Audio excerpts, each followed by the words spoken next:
Assalamualaikum warahmatullahi wabarakatuh. Bismillahirrahmanirrahim. Rabbi shrah li sadri wa yassir li amri wahlul 'uqdatam min lisani yafqahu qawli. Allahumma shalli wa sallim wa barik ala sayyidina Maulana Muhammadin wa ala alihi wa sahbihi ajmain amma ba'du. Ketika manusia mengatakan mampu, sebenarnya ada sekian hal yang manusia itu tidak ikut melakukannya, tidak ikut menciptakannya. Misalnya kue nyuber, supirana enak, punya pengalaman. Tidak kecelakaan karena apa? Nyuber kue enak, mobilku normal. Mobilmu normal lah, tewabrak mobil yang mabuk. Nah di sini ini manusia dituntut, diingatkan terus. Kamu itu butuh Allah, rahmat Allah itu yang melindungi kamu, bukan keahlian kamu, bukan kecakapan.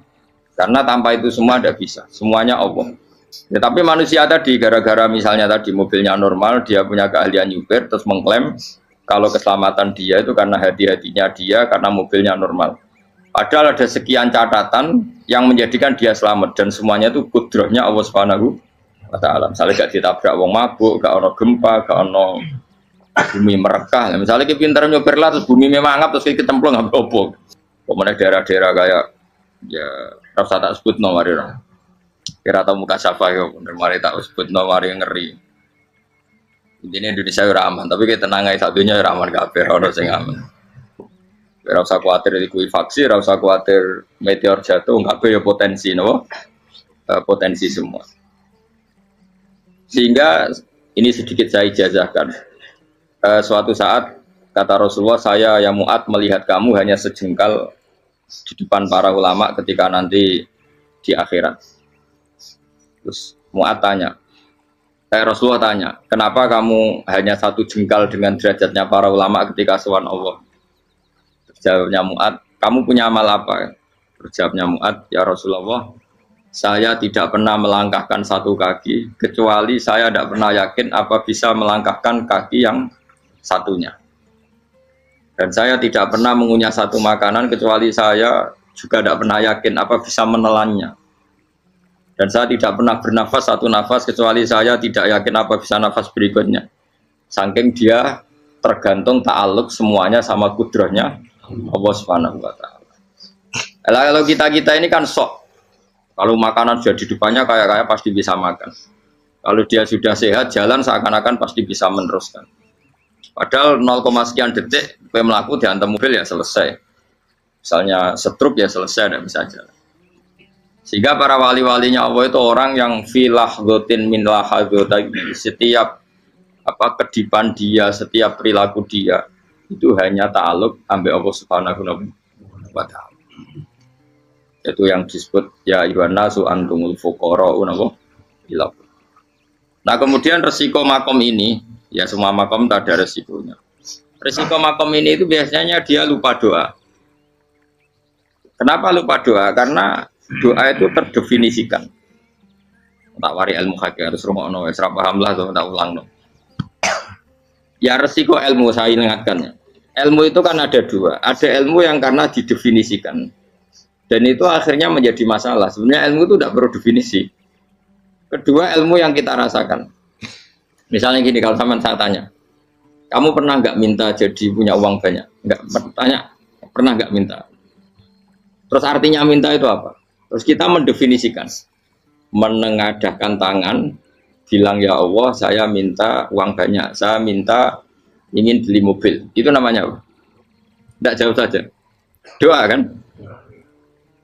Itu kesalahan kita mendefinisikan doa itu, misalnya menengadahkan tangan dan memohon dan menyebutkan permohonannya itu terus disebut doa. Tapi kalau menurut Allah, sistem tubuh kamu yang menghendaki punya mobil, sistem tubuh kamu yang ingin punya uang banyak, reaksi tubuh kamu yang terhinakan karena ditagih orang atau butuh uang. Ini menurut Allah ya sudah kamu itu peminta-minta. Saya ulang lagi ya. Sehingga menurut Allah kamu minta tidak minta ya tetap berstatus peminta, pengemis. Nah, orang-orang yang sudah wusul, meskipun itu kondisional ya tidak selalu. Itu ya dia pikirannya mengadahkan tangan apa enggak ya sama saja tubuhnya merasa minta, sehingga dia tidak perlu mengekspresikan minta. Nah, terus orang yang fikih bilang seperti itu tuh sombong, wong kok gak tahu dungo. Sebetulnya keliru vonis orang fikih. Bagaimana mungkin dikatakan sombong? Dia reaksi tubuhnya, elemen tubuhnya sebetulnya meminta. Dia tidak berkategori meminta karena ilmu kadung didefinisikan kalau minta itu yang seperti ini. Itu kan lama. Nanti kalau suatu saat Indonesia yang kuasa itu terlalu NU atau terlalu yang tidak NU, lama-lama ada definisi. Misalnya yang dikatakan tahlilan itu apa? Ya bid'ah, Nabi tidak pernah tahlilan. Sahabat gak pernah nahlilin Nabi, malah nggak ngaji Nabi jadi tahlil. Mana nih tahlilan jalukno sepuro mayit, ngaji Nabi jalukno sepuro. Sehingga dengan tradisi itu tahlil itu masuk definisi bid'ah karena nggak pernah dilakukan sahabat dan para tabi'in. Ya salahnya kamu definisikan. Tapi kalau udah kamu definisikan, diarani tahlil, ya mau la ilaha illallah. Terus mungkinkah satu bacaan la ilaha illallah dilarang? Wong ora oleh maca kalimat tauhid. Jadi misalnya tahlil iku nafadno kalimat tauhid. Oke tok ya ora ngara iso dilarang tapi tahlil iku mitung dinane mayit kaya budo. Sakane kriminal. Enak. Ya sudah seperti itu. Makanya banyak orang salah itu karena ilmu kadung didefinisikan. Nah, definisi itu sebenarnya tidak mengikat dalam banyak hal. Ini penting saya utarakan. Ya karena seperti itu. Makanya itu masalah-masalah besar antara kita dan firqah-firqah yang lain, masalah ahli sunnah, terus masalah yang lain-lain. Memang ya sudah seperti itu. Ya saya ulang lagi ya. Ketika Nabi Ibrahim mau dibakar Namrud, itu masyhur cerita itu. Dan kemudian jadi namanya Habib Syahid. Habib Syahid itu sebetulnya hanya ngutip Habib Abdul Haddad. Jadi syair itu sebenarnya ada di Diwanul Haddad. Apa? Diwanul Haddad. Diwanul Haddad itu syair-syair Abdul Haddad ketika beliau usul, beliau mukasyafah. Terus bagian dinyanyikan Habib Syahid terjadi populer. Saya ulang lagi ya. Tubuh kita, misalnya kamu lapar, perut kamu kan mereaksi minta makan. Andaikan kamu itu Tuhan, kan kamu tahu bahwa perut kamu itu minta makan. Tanpa kita bilang, ya Allah saya minta makan, Allah tahu kalau reaksi tubuh kamu minta makan. Sehingga orang yang tidak minta pun asal makomnya makom yang ikror, mengakui kalau dia butuh, ya namanya sudah minta. Tapi fikih kadang mendefinisikan sing darane minta itu hanya madhep kiblat terus menengadakan tangan dan sebagainya. Ya sudah kita sebagai orang pengikut ya yang ikuti fikih, yang ikuti tasawuf sebetulnya itu definisi yang sepihak. Sehingga ketika Nabi Ibrahim mau dibakar Namrud, masyhur itu cerita itu. Beberapa hari mungkin bulan-bulan orang disuruh Namrud cari kayu sebanyak-banyaknya. Ketika kayu sudah terkumpul mungkin satu lapangan, Ibrahim mau dibakar. Pegawai Namrud itu bingung caranya mencalok Ibrahim. Mereka saking gedene napa? Api. Nak dicalok ado iku ratok tengah. Nak diparekno iku kepanasan. Masyhur.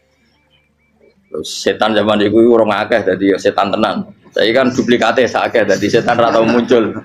Wong duplikate wis napa? Akeh. Singkat cerita setan itu muncul pura-pura jadi manusia terus ditemukan manjanik. Manjanik ya semacam ketepil besar yang jadi mana dari kiai-kiai ketepil haram mergo penemune setan. Jadi ini tuh. Tapi nak manjanik penemuan setan itu betul walhasil terus dibikinkan satu manjanik semacam ketepil besar terus Ibrahim dilemparkan ke api lewat apa ketepil tadi idenya siapa setan. Nah ketika di tengah api itu unik kata malaikat Jibril datang terus tanya sama Ibrahim, ya Ibrahim apa kamu butuh saya butuh alakah haja apa kamu punya kebutuhan? Jawab Ibrahim lah saya tidak punya kebutuhan. Amma ilaika fala, kalau ke kamu ndak. Karena kamu makhluk, apapun keren kamu Jibril tetap kamu makhluk. Amma ilaika fala. Ndak maksudnya butuh ke Allah nanti saya nyampaikan. Mana dinya Nabi Ibrahim, kalau Allah ndak usah kamu sampaikan ya sudah tahu. Gua be Jibril. Oh, aku itu takut kan. Ya saya ulang lagi, apa kamu punya kebutuhan? Alaka hajalla amma ilaika fala, kalau ke kamu ndak. Ndak maksudnya butuh ke Allah nanti saya sampaikan. Karena Jibril yang mentang-mentang dekat sama Allah dan tukang memberi informasi. Tapi kata Ibrahim, kalau ke Allah sih nggak perlu kamu, dia sudah tahu. Nah, itu terjadi nazamanya Habib Abdul Haddad Masyhur itu apa? Hasbi min su'ali ilmuhu bihali. Jadi cukup ilmunya Allah itu menjadikan saya tidak perlu minta. Hasbi min su'ali ilmuhu bihali. Jadi ada kondisi tertentu yang para wali itu, saya ulang lagi, kondisi tertentu yang para wali itu ya tidak minta. Tapi kalau itu ditiru jenengan semua ini jadi keangkuhan. Kenapa? Wes ora ndonga tangane ditenagano, atine ora eling pangeran, kan akhirnya tak jaluk tenan itu. Jadi aja niru wali-wali. Nah, wali-wali itu kan misalnya tangannya tidak menengadah tapi semua sistem tubuhnya merasa butuh sama. Saya itu pernah gitu. Tapi itu kondisional dan saya juga ngulang tidak mesti bisa. Ketika saya umroh itu pernah saya ada satu kondisi itu doa ya di putaran pertama tos. Di putaran pertama saya berdoa ya agak banyak di multazam. Putaran kedua mau berdoa sudah tidak berani lagi. Sampai ke-7. Hari kedua ya tidak berani, hari ketiga tidak berani. Nah seperti itu tidak bisa dibuat-buat meskipun saya juga agak ingin. Tapi ya pas itu ya nggak bisa. Gara-gara itu korban kitab hikam, ya kitab hikam yang terkenal. Kitab hikam itu pernah cerita gini. Rubbama dallahum al-adab ala tarkit tolak. Terus di antara makalahnya itu wa inna ma yunabbahu man yajuzu alaihil ikhfal. Tapi kamu jangan niru, dosa kan. Tapi jangan ingkar ilmu ini, tambah dosa oke. Jadi niru ya dosa, ingkar ya dosa. Jadi ada seorang wali kata hikam. Kadang-kadang seorang wali itu mau doa diulang itu sungkan. Kenapa? Yang perlu diingatkan tuh yang potensi lupa. Allah kan masih ingat doa kemarin. Lalu itu gara-gara saya sebelum umroh itu mensinau kitab hikam itu agar fitrullah. Ya Allah, sing tak dongani wingi ejek eling kok tak eling nomene. Dadi wa inna ma yunabbahu man yajuzu alil fal, yang bisa diingatkan hanya orang yang potensi lupa. Sementara Allah tidak akan. Tapi kan akhirnya dongane eling. Ya Allah kayak kemarin. Hari ketiga ya Allah kayak. Makanya menurut saya ilmunya orang hakikat itu juga ada sisi kriminalnya karena ya tadi. Tapi kamu ingkar ya keliru. Memang Allah gak mungkin lupa, ngapain kamu ingatkan? Makanya menurut saya Allah itu manggat terbaik, bener-bener Rahman Rahim. Mestinya nak Allah terbaik, itu ngomong bedino malah ngamuk. Lah aku lali tapi mbok eling dong. Tapi Allah itu ya maklumi ya, dengan kekeliruan. Kita ini kan selalu keliru, dongo terus ya keliru sebetulnya, karena seakan-akan kan mengingatkan seseorang yang mungkin lupa. Wong Allah tidak pernah lupa kok, kamu ingetin terus. Atau kamu menggurui Allah, yaitu ya Allah nang sebadani kalau di duake, padahal nggak mesti maslahat bagi kamu. Duake orang mesti maslahat bagi kamu. Maka ada sekian contoh yang wali itu dibully pangeran. Saya sering cerita, banyak cerita wali itu dibully pangeran, digarap pangeran. Ini gara-gara salah itu. Saya pernah cerita dan itu ada di hikam betul di kitab itu ada. Ada wali itu tukang hamal itu manol di pasar, itu tukang angkut. Jadi kalau ada orang bawa barang berat diangkut dia, terus misalnya kalau dulu mungkin ya ke kereta atau ke singkat cerita terus diupahi. Setelah dapat apa dia pasti pulang karena dia hanya butuh makan satu piring, karena dia tirakat makan satu piring untuk ibadah 24 jam. Singkat cerita dia ngeluh, ya Allah, kamu tahu, engkau tahu saya ini pecinta engkau, saya ini hanya butuh makan satu piring untuk kuat sholat, tapi kenapa harus jadi juru manol? Berilah saya rezeki yang tanpa kerja. Nah, selang sekian hari dia dituduh maling, terus di penjara, terus dapat rezeki tanpa kerja. Dia ya Allah kenapa jadinya gini, kan kamu minta rezeki tanpa kerja. Ya itu penjara itu rezeki tanpa kerja kan. Jadi Allah memperlakukan para walinya itu memang unik. Ya kadang dibully. Sehingga dalam cerita-cerita kenabian, kata Qadiyat itu, nggak ada orang yang sering dibully Allah kayak nabinya. Karena nabi itu orang yang dicintai Allah. Jika salah sedikit saja itu, cara pangeran, cara kampus itu digarap, suka dipelonco, salah sedikit. Misalnya begini, Nabi Yakub itu kan nabi. Dia mungkin nyon jauh nggak tersadar, nyembelih apa itu anak sapi itu di depan indukannya. Ya beliau mungkin spontan saja, Pak. Kalau kamu yang melakukan pasti tidak ada hukumannya karena Allah tidak pati peduli sama kamu, sudah lah. Artinya nggak peduli, salah pantas saya nggak jelas ya gitu. Tapi ini Nabi. Ketika itu terus indukannya sapi tadi, ya Allah, Yakub itu kekasihmu. Saya tidak berani sama dia karena dia kekasih. Tapi saya tetap menuntut keadilan. Dia harus merasakan susahnya dipisah dengan anak. Meskipun dia tidak nuntut rasanya roh anak sebelah, itu tidak se ekstrim itu. Sapinya itu hanya nuntut, ya Allah, dia harus merasakan sakitnya terpisah dengan anak. Akhirnya Allah menciptakan Yakub mengalami terpisah dengan Nabi siapa? Yusuf. Itu kalau kata Qadiyat, itu kalau yang melakukan tidak Nabi pasti nggak dibully Allah, dibiarin. Karena Nabi ini yang melakukan. Terus ini Nabi Yusuf lagi, mana rasa daftar wali berat. Nabi Yusuf itu di penjara itu karena terdolimi apa karena memang dia salah? Terdolimi. Dan ya Yusuf itu Nabi. Nabi Yusuf itu Nabi betul memang benar-benar. Meskipun ganteng dia Nabi.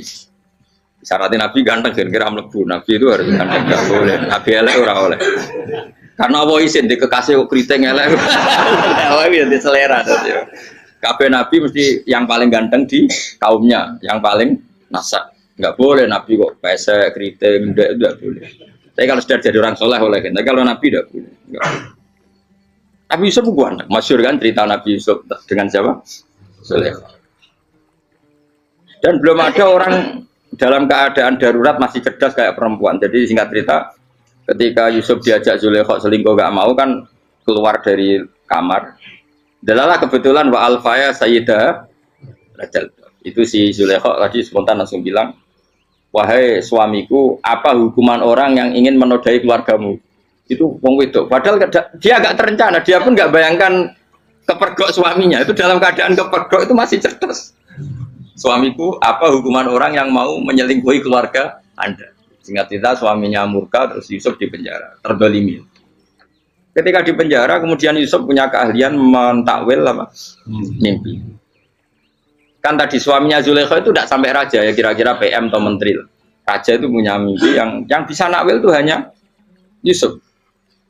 Singkat cerita, terus utusan raja datang ke Yusuf dan takwilan Yusuf terbukti benar.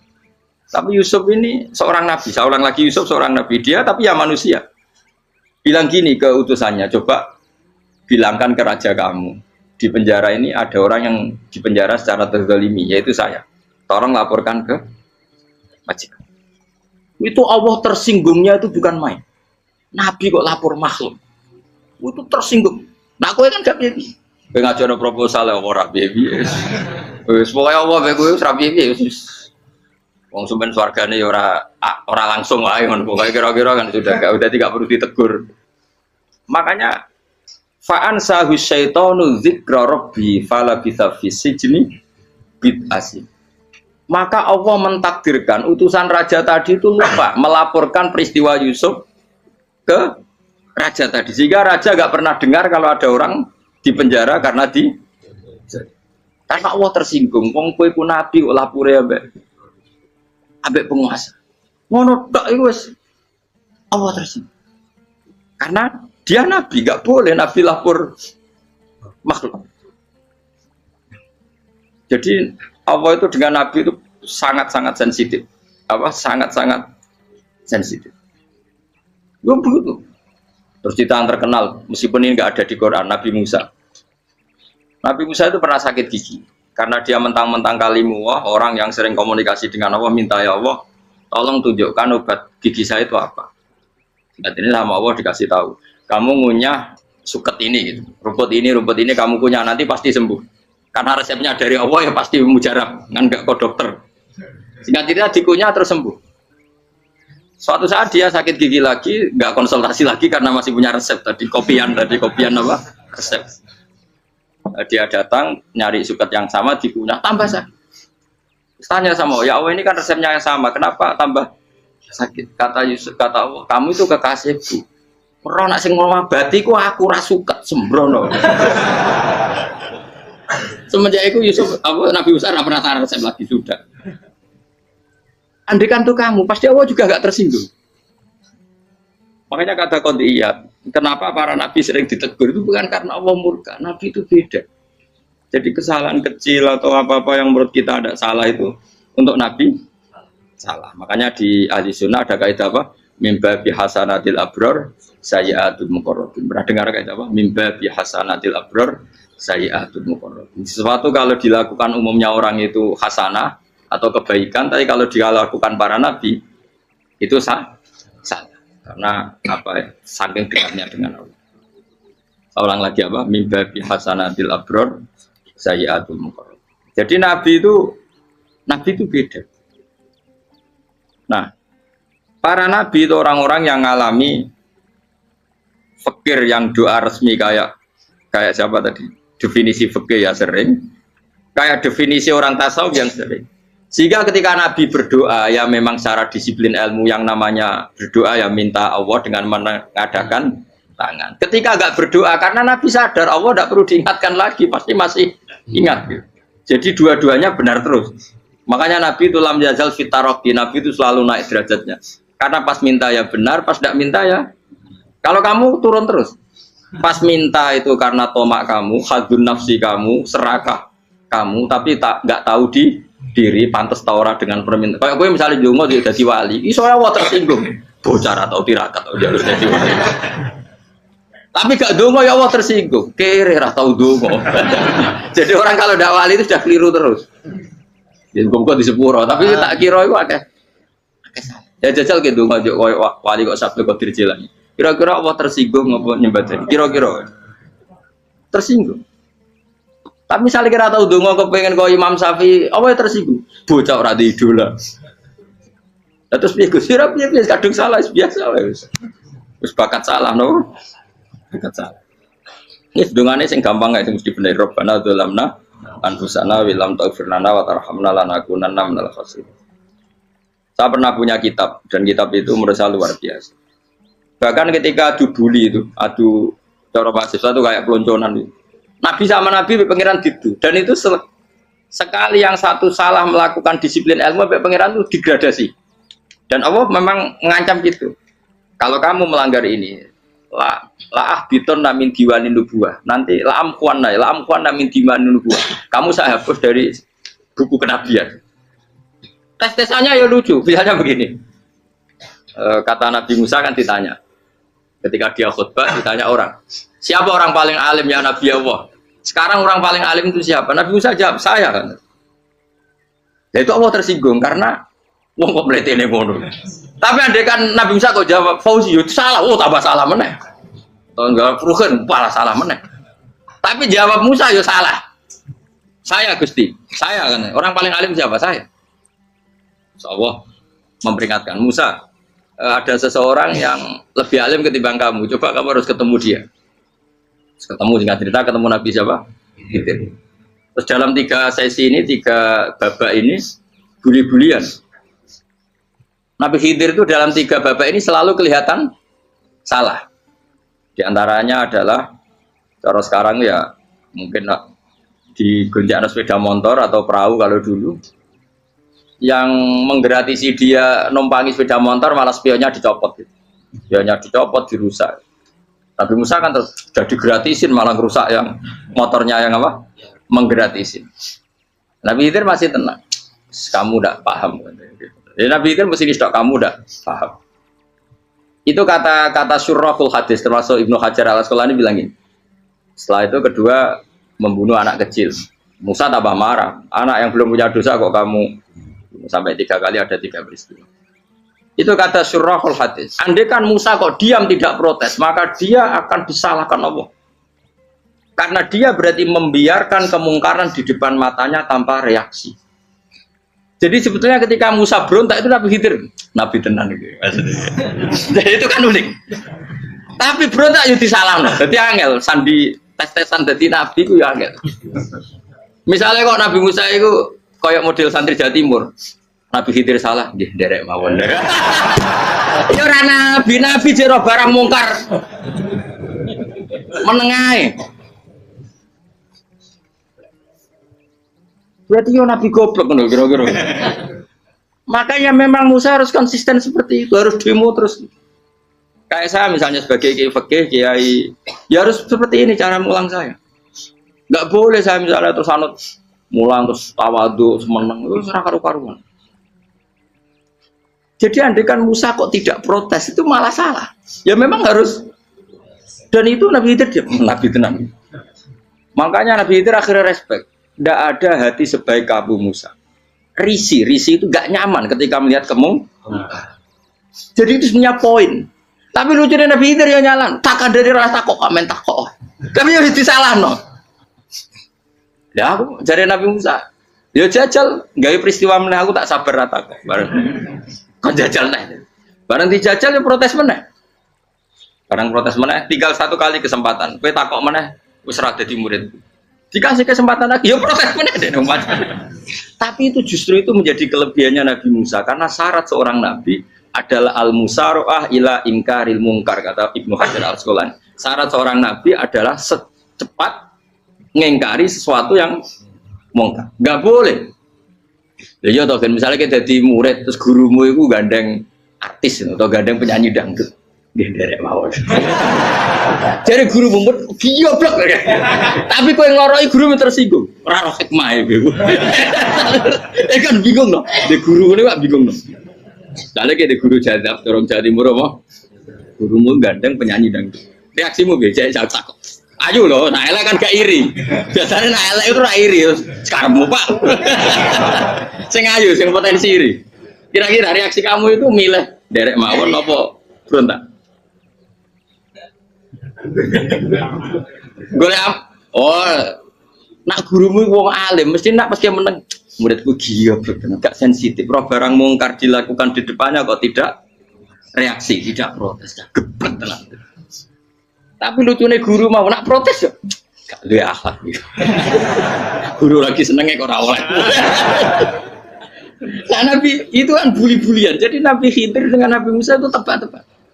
Karena dua orang ini sama-sama kekasih Allah. Itu Nabi Musa justru barokahnya itu dia tidak pernah klasmennya di bawah Nabi Khidir. Semua ulama sepakat klasmennya Musa tetap di atas Nabi Khidir. Sehingga yang berlaku ya tetap ilmunya Nabi Musa bahwa membunuh anak kecil tidak boleh, merusak perahu milik orang lain tidak boleh. Karena Allah tetap lebih respect dengan ilmunya Nabi Musa. Nabi Khidir tetap ilmunya nggak dipakai, meskipun dia disebut hakikat. Karena ilmunya Nabi Khidir ngani ngoyo wong ape mutusno ngenteni nginceng loh mahfud. Lah sing iso iku sapa? Barang ra mungkin kok. Makanya Nabi Khidir terakhir menutup kalimatnya wa ma fa'altuhu an amri. Dzalika ta'wilu ma lam tasbi alaihi sob. Aku dhewe nglakoni ini ya ora roh, wis ditakdir nglakoni ngene wae. Dadi Nabi Khidir ya ora paham. Jadi wa ma fa'altu an amri itu terakhir kira-kira artinya saya sendiri tidak melakukan ini karena inspirasi saya sendiri atau keputusan saya sendiri. Tahu-tahu saya ditakdir melakukan. Karena pas itu Nabi Khidir disetting semuanya dengan ilmu hakikat. Yaitu bayi tadi memang kutiba kafiron. Kutiba kan apa? Kafiron. Memang dia nanti kalau umur nganti tua ditakdir mati kafir. Daripada mati kafir nanti ya sudah mati sekarang. Tapi nggak mungkin kan ada syariat daripada soben beling pateni kecil. Ora ono syariat, tetap ikut Nabi Musa. Makanya kata Ibnu Hajar Al-Asqalani itu uniknya Allah sama para wali-walinya. Wali ku klirullah itu tetap disenengi pengen. Terus pangeran nabi-nabi ini yo kecil-kecilkan, yo pancen nak wong. Terus keempat kan. Tadi kan saya punya contoh 3, ini contoh keempat, ini terakhir. Kakean kok ilmu merah cukup tetap malah bingung enggak. Nabi itu minggat itu boleh enggak? Tanpa pamit, minggat itu pergi enggak pamit itu boleh enggak? Enggak boleh. Rasulullah meskipun kayak apa disakiti di Mekah itu enggak pernah minggat, enggak pernah hijrah. Saya ulang lagi, karena butuh izin. Tapi Allah pernah punya kekasih yaitu Nabi Yunus. Nabi siapa? Yunus. Itu Quran meredaksikan ya abako. Abako itu terjemahnya apa? Minggat. Kalau pergi itu dahaba. Tapi ini Allah meredaksikan itu abako. Abako itu ya minggat. Nabi Yunus itu dakwah di daerah Nainua. Nainua itu ya Babylon sana. Kampungnya namanya Nainua. Ya daerah Babylon. Babylon itu kalau di geografis modern ikut Irak. Ikut mana? Irak. Jadi Kufa, Basra, Babylon.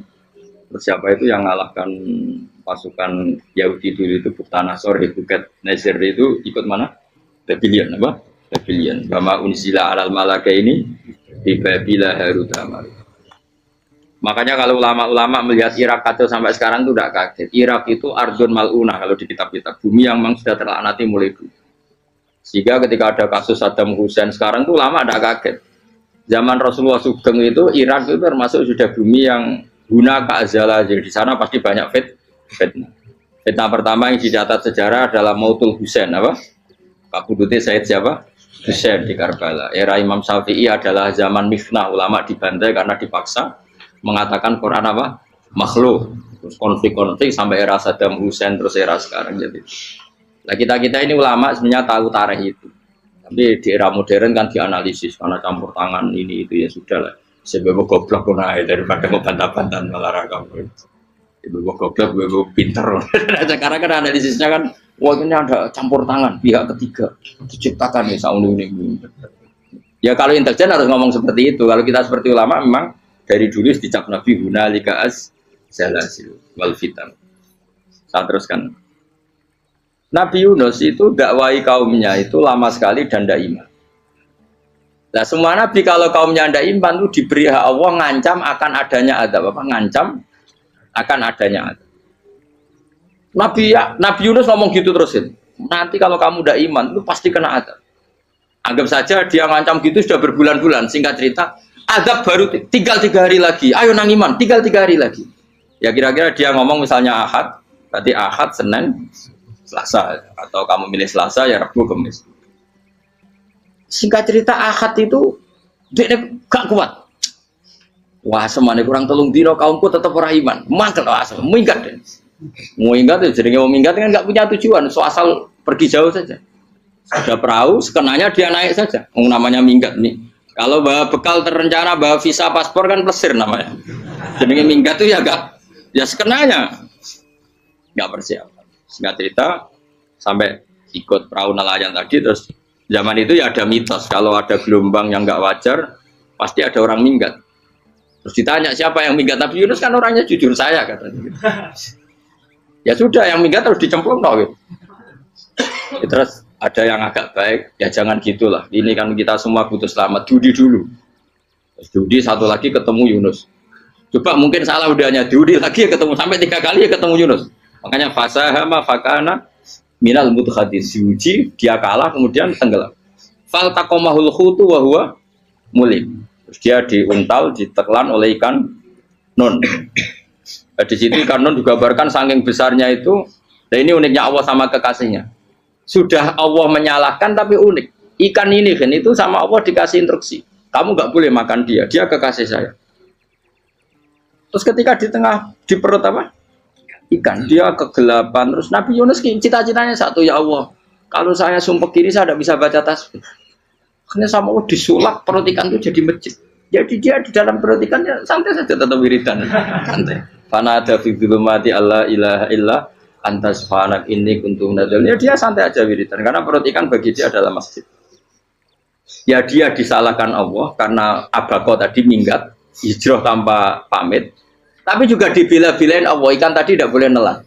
Ini perlakuan Allah sama orang yang bikin. Tapi karena dia Nabi uniknya apa? Dino Ahad itu kaumnya do nginceng omah Nabi Yunus. Rame-rame nginceng.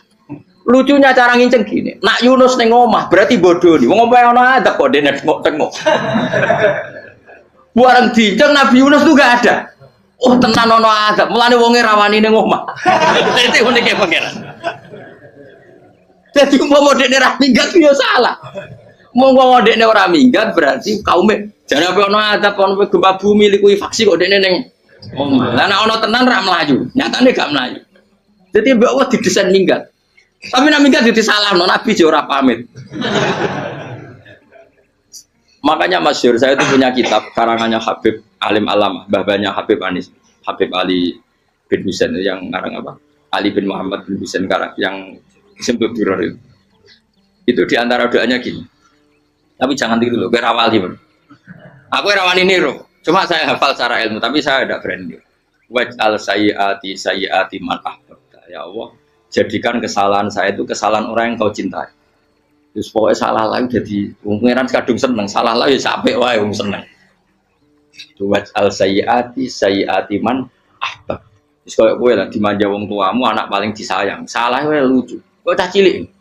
Kowe seneng caci cilik, salah we. Mecano gelas ya lucu, tiba ya lucu. Tibane cah tuwek-tuwek. Bocah jelalatan mulane tiba. Nah itu bareng kau menginceng omahe Nabi Yunus gak ono wong. Wah, berarti adab mau turun betul. Andai kan adab tidak jadi turun, pasti Nabi Yunus berani di tenang. Wes. Bareng mulai malam Kemis, adab itu sudah kelihatan. Ada puting beliung, ada apa, sudah jelas pasti ada adab. Kaum yang lapangan tobat. Tobat finish. Secara bal-balan menit-menit apa?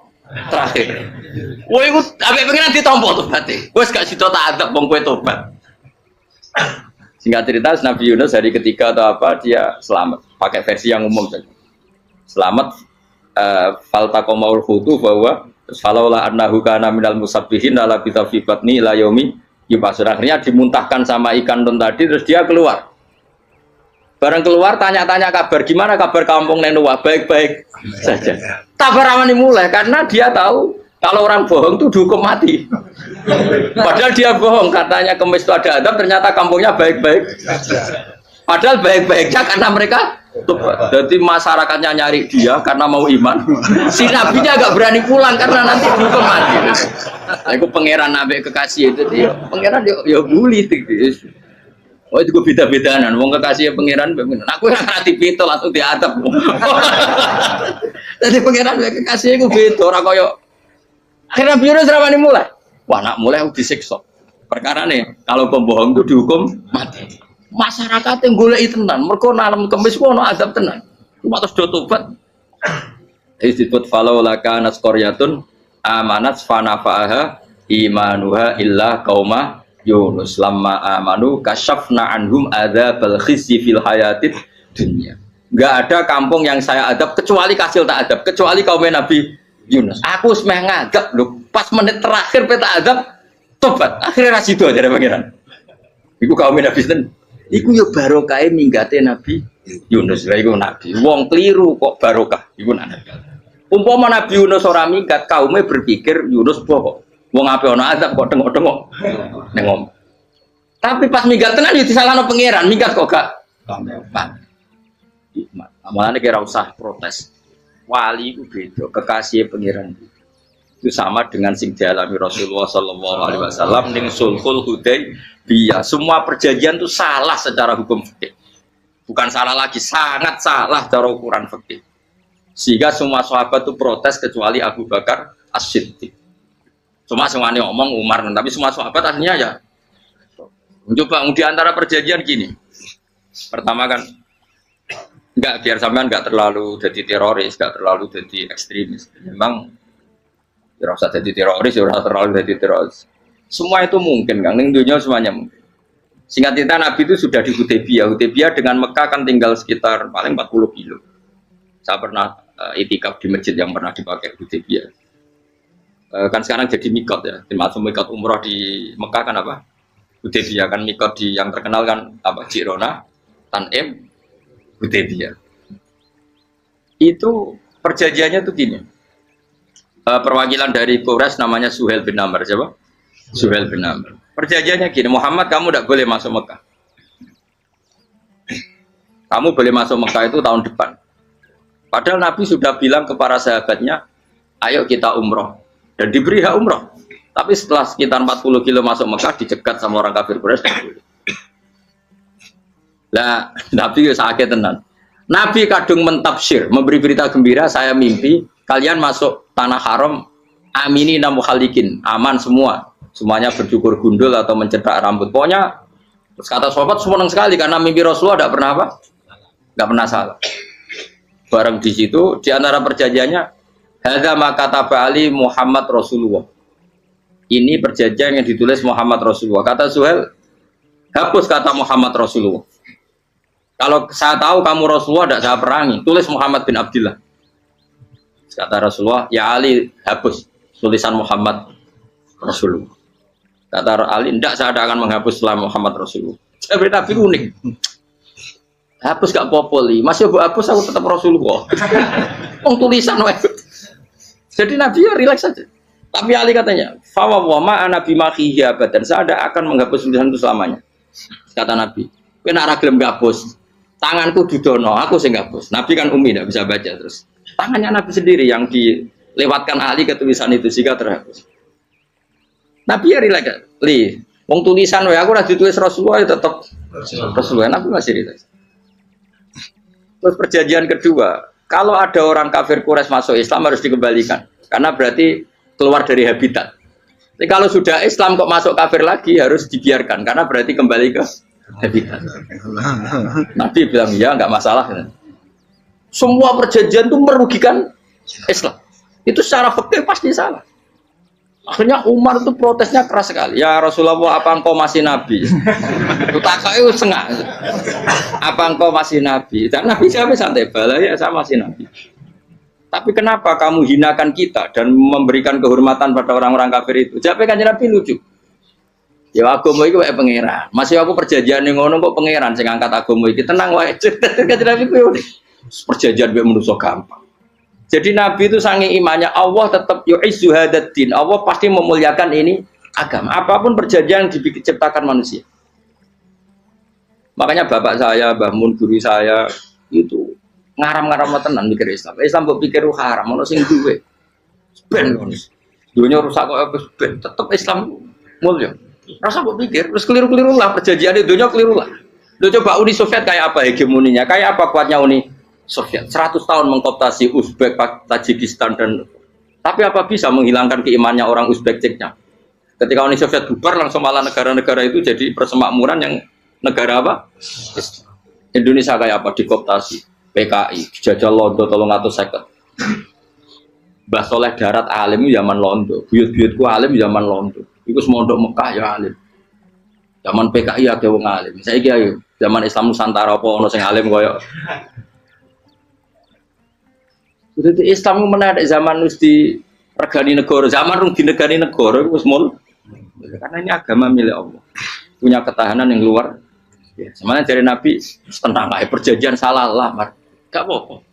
Inna wa ta'ala a'azza hadati.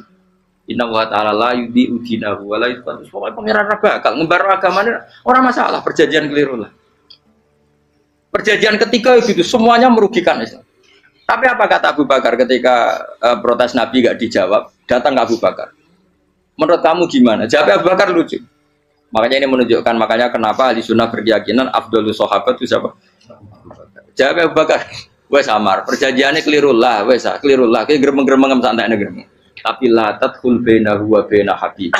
Kamu jangan masuk wilayah itu hubungannya orang yang terkasih sama kekasihnya. Wes gak masuk akal lah, semeneng menengang. Ya sehingga ya sudah Allah punya. Ternyata nah perjanjian keempat ini yang agak Nabi hanya minta gini toh. Itu saya turuti semua tapi saya minta satu hal kata Nabi. Bolehkan diskusi tentang Islam terbuka. Makanya diskusi terbuka itu baru kata Nabi. Jangan larang orang mendiskusikan Islam. Itu tok mintanya. Oke dari Suwel diskusi wae pikirannya Suwel kan diskusi wae. Enggak masuk Islam, diskusi. Jangan larang orang yang membicarakan Islam secara terbuka. Ada kata terbuka. Dari Suwel, oke, nggak masalah. Itu toh, yang itu pun nggak jelas menguntungkan Islam apa? Enggak. Akhirnya apa yang terjadi? Darun Nadwa, tempat-tempat pertemuan, terus ini gerdu, gedung parlemen, semuanya itu diskusi. Sajane Muhammad itu sopot. Konsep Islam itu. Dan semua yang cerdas juga. Sajane ya bener Muhammad. Nyembah watu banyak giok tenan.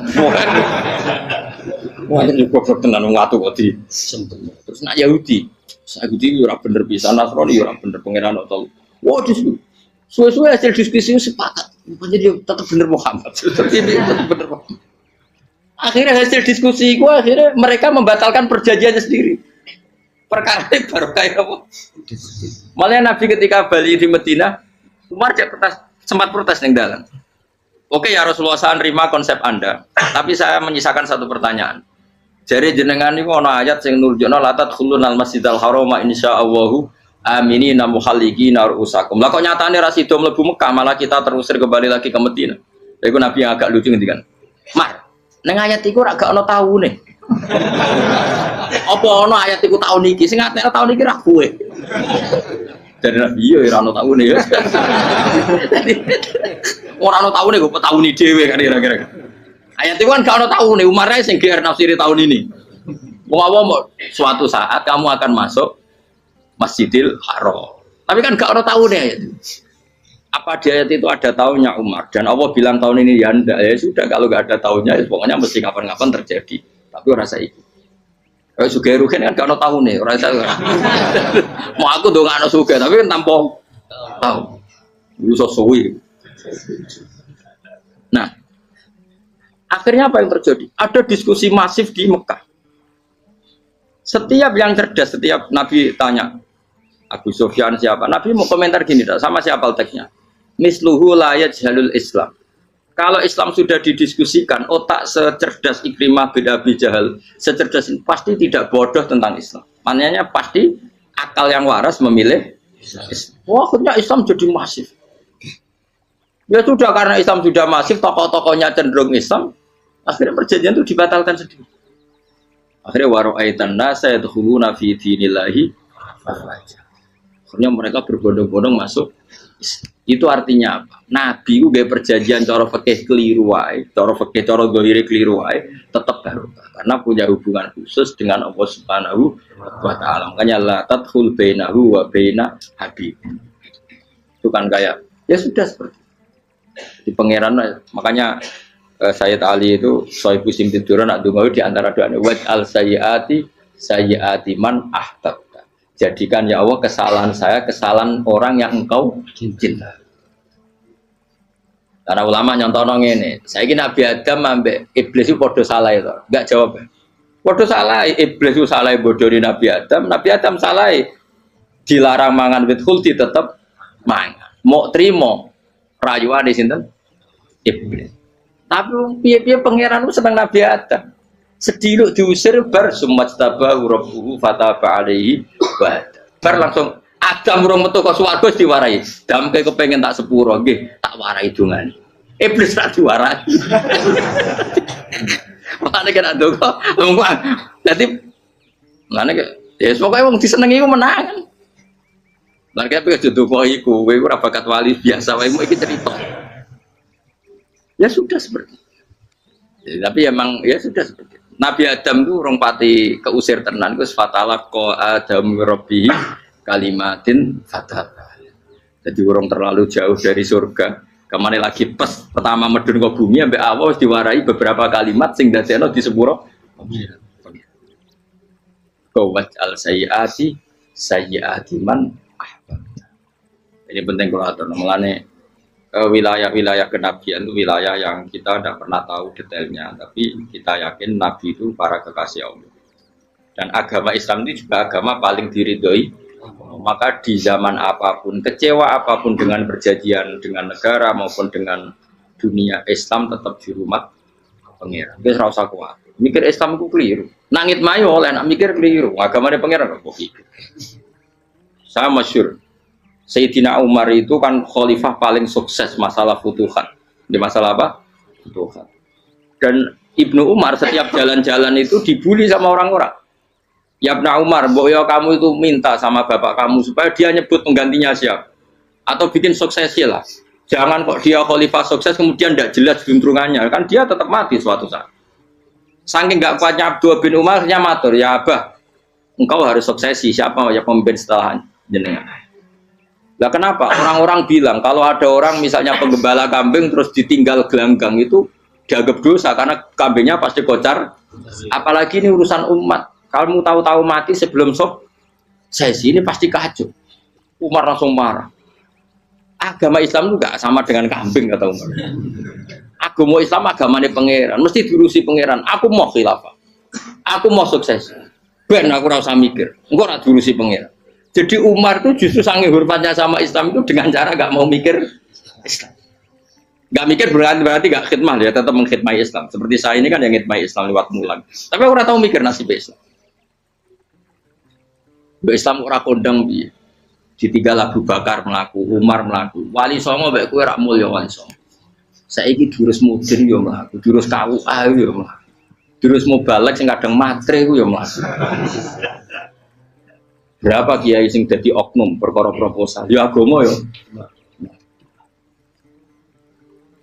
Wong bapak udah konco kiai ku mudin, anake mondok. Bareng saking suwene dadi mudin, zaman iku mudin urung untuk gaji kono negara.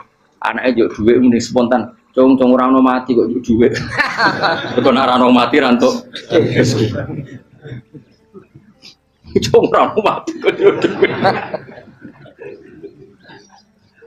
Ngono iku agama yo ora piye-piye juga.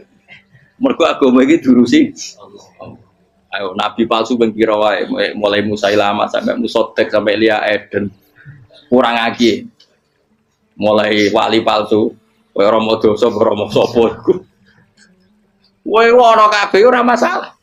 Uni Soviet kayak apa mengkooptasi Ceknya Uzbek akhirnya ya kalah Uni Soviet. Saiki Ceknya Uzbek jadi negara Islam kayak apa Donald Trump Islamfobia tapi sekarang orang Amerika malah berbondong-bondong masuk napa pikir malah Islam konsepi malah rusak. Mereka terus di metodologi. Harusnya penyebaran Islam itu begini. Harusnya Mbah Mungkira pangeran harusnya. Orang Islam kadang melaku ya lewat mudin. Saya itu punya santri ini kisahnya. Itu lahirnya di Bali. Itu bisa baca Fathul Mu'in. Lahirnya di Bali. Bahkan dia ketika SD itu tukang mimpin lagu Hindu. Lagu Bali itu Hindu atau Buddha? Hindu. Karena dia ketua kelas, tapi Islam. Semua coba. Jadi kayak gara-gara apa? Jadi bapak itu bakal sate neng Bali. Ya bakal sate berhubung sukses, ponakannya misalnya ini diajak orang Madura kan, artinya orang Madura. Setelah kampung itu menjadi kampung Muslim lama-lama berkebutuhan punya masjid. Berhubung wis anake kiai ono masjid mosok ora di wong alim. Akhirnya anake dipondokno di Jawa. Pondokno di Jawa iso maca muin terus ngaji sama saya. Jadi saya neng Bali kok ono wong ora muin, ya ono santri di Bali maca satu muin. Neng Jawa kadang wong ora iso maca muin. Jadi dia mau bakal sate muter. Kayak Islam di Indonesia gara-gara pedagang Gujarat. Meskipun sejarah itu diperdebatkan ya gara-gara dagang. Karena mereka Muslim ya akhirnya menyebarkan apa? Islam. Jadi semudah itu Allah. Termasuk konflik Ali bin Muawiyah itu barokahnya sama susahnya konflik itu masih banyak barokah. Sayyidina Ali sama Sayyidina Muawiyah karena kita ahli sunnah ya tidak menyalahkan salah satu madzhab ahli sunnah. Itu barokahnya beliau konflik itu banyak sahabat yang migrasi. Ada yang ke Cina, ada yang kemana-mana. Termasuk yang diyakini para sejarawan ada yang ke Selat Malaka. Termasuk akhirnya sampai ke Baros itu. Barokahnya orang nggak nyaman di Yaman itu di Syria sama di Irak. Akhirnya Islam oh sudah. Andai kan nggak ada konflik itu, mungkin penyebarannya juga lama. Makanya saya bolak-balik bilang, setan itu ono goblok. Gomkor melok ngaji saiki. Setan orang goblok ya. Kalau ada anaknya Kiai 5 lanang kabeh sih, alim kabeh itu didu. Mergo rebutan pondokin. Akhirnya pondok satu titik di desa itu. Misalnya nih beduan ya di Medan. Gara-gara tuh konflik itu terus sing sitok minggat ning Kalimantan. Gara-gara anak Kiai juga pondok ning Kalimantan. Sitok minggat ning Sumatera, anak Kiai juga pondok ning Sumatera. Cara setane gak ngedu, malah pondok tetap satu titik. Tapi setan itu goblok ora roh, akibat ngene iku ora roh. Akhirnya dulur didu menyebar. Lah wong saleh menyebar ning ndi menyebarkan sujud, menyebarkan Jadi setan yo ono goblok, muga ora ngaji, muga nak ngaji rene roh, ana ngono ora usah ngono. Andai kan tidak diutik kan satu titik. Nggih betul. Tapi setan niku nek ana wong saleh iku didu. Nak didu ana sing kecewa minggat. Lah mingate wong saleh ndak ape gawe apa? Masa ape gawe dugem. Lalu kula anggere ana wong saleh tukaran Gus iku tukaran gara-gara tukaran sak minggat ning Papua ya alhamdulillah. Apik. Kula niku ra Gus kancaku ya Gus-Gus sing minggat ki kuat. Angger pamit kula ora tau tak tangisi. Bernuwun kok minggat to bener. Mingate Gus ndak ganti piye. Paling yo gawe pondok gawe opo. Setan nganti saiki belum tahu. Mulane muga-muga ora roh. Jadi artinya nak pangeran ngersakno iku segampang itu. Lah coba di Ponegoro kan konflik sama keluarganya yang dulu ada yang mungkin sebagian problem. Ning Sulawesi ya tetep gawe napa? Pon. Engko nenggone wis wae angker ning tinti. Wali Songo ya. Sunan Kalijaga agak pati cocok mbek buyut Sunan Kudus. Rapati cocok akhirnya dakwah ning kidul di daerah kene.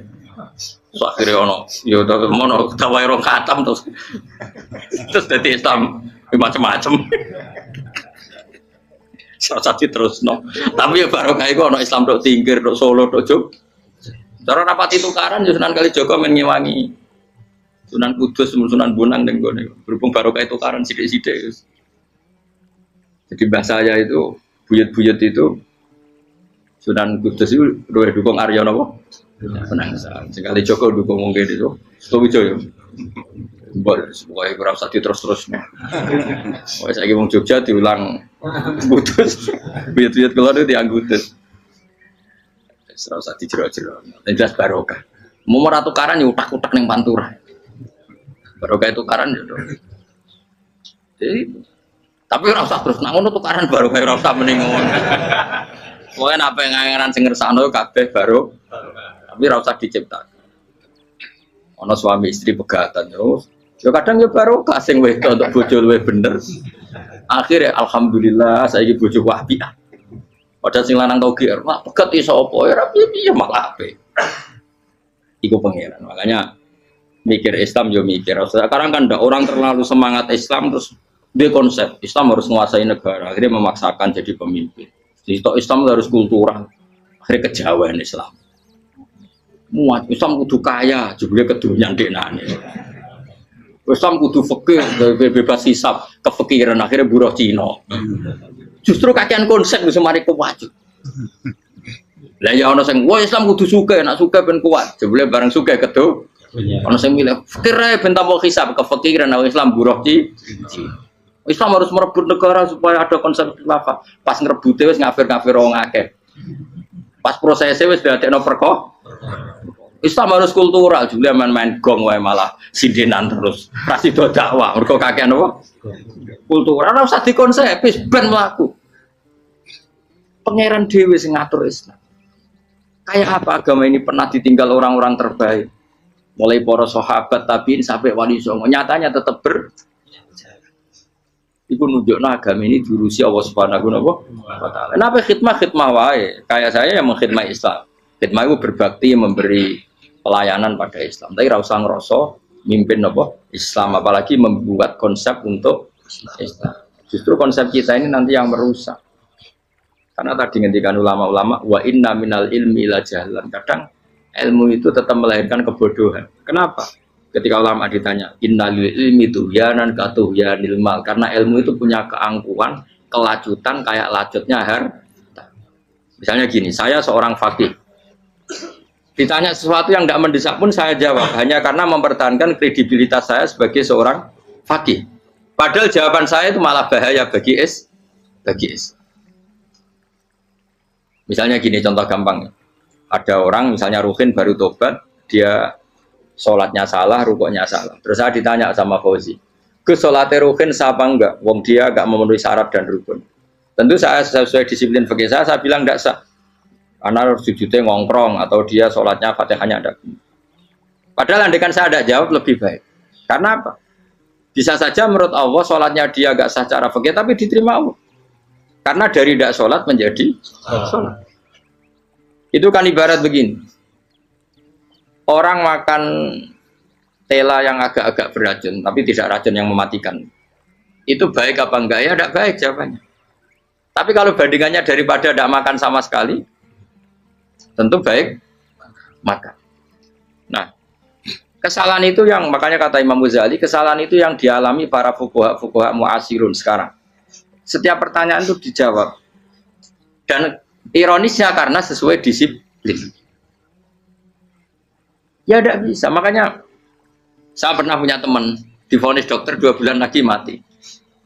Terus teman itu gak doyan mangan. Tapi sarannya dia hidup kalau ada obat dari Jerman itu. Kalau ada obat dari Jerman dia hidup. Kalau enggak ya mati kan. Tak tili mati kapan? Kan ini udah. Kabarnya orang mulai sesuk sopan orang bulan. Lho kok orang bulan cepet kok mana sih? Kowe iku iman mulai cilik, memangnya mati ku gak rong bulan kasih sowae iso wae engko. Wong pangeran sing di otoritasnya wae ra jajeni rong bulan 3 bulan kok dokter jajeni ke percaya, men aneh-aneh wae. Saya tak takoni Israel lah menika. Iya, ora mesti bener kok tak imani. Lah iya, kowe Kowe cek goblok iku mondok 2 wulan iku ora mesti sesuk ya mungkin. Nah padha-padha mungkin sesuk ya mungkin kok ya oke. Padha-padha mungkin kok milih sing 2 wulan, milih sesuk ae. Milih sesuk saiki tak istighfar be aku, tak ngaji dadi keren mati sesuk. Yo bulut bodho nele biasa. Terus saiki urip kok.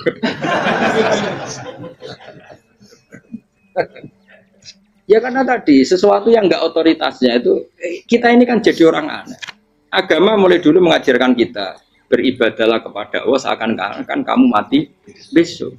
Nak kowe santri tenan tanpa diancam mati 2 wulan iku nek ibadah kok mati sesuk 2 wulan iku kesuwe. Lho kula nganti saiki perasaan kula nggih urip sedina. Mulane kula duwe dhuwit 200.000 cara kula nggih kathah. Urip nganti sesuk ya duwe dhuwit 200.000 aki ya. Ana wong butuh dhuwit akeh mergo nyongkone urip suwi. Terus kula agar, karena kula rapati seneng derajat, sesuk mati kok di derajat bareng sesuk. Ya kita mangka anaka tamu tuh. Akhirnya dia terus mulai rileks, mulai sebelum malah ramati. Maksud saya itu kita makanya kembali lagi antumul fuqara'u ila. Kita ini butuh. Makanya kalau suwun semuanya anut para nabi dan kalau ada kesalahan para wali, para nabi itu kesalahannya apa? Mimba bihasanatil abrar sayyatul muqarrabin. Jadi nabi itu karena hubungannya dengan Allah sangat apa? Dekat sehingga hal-hal yang cara zahir itu salah tapi itu menjadi berkah dan kita tidak pernah kayak apa sulhul apa? Hudaybiyah. Makanya kata Abu Bakar enggak ada sulhun a'dhamu minal Hudaybiyah. Enggak ada perdamaian yang lebih afdal ketimbang Hudaybiyah. Makanya saya itu termasuk ulama yang setuju misalnya di McGill di Amerika atau di Kanada itu kan ada Islamic Studies. Saya pernah ditanya, Gus, kalau ada sekolah perbandingan agama menurut kamu setuju enggak? Saya bilang enggak masalah. Yang penting asal yang dikaji itu Islamnya, bukan orangnya.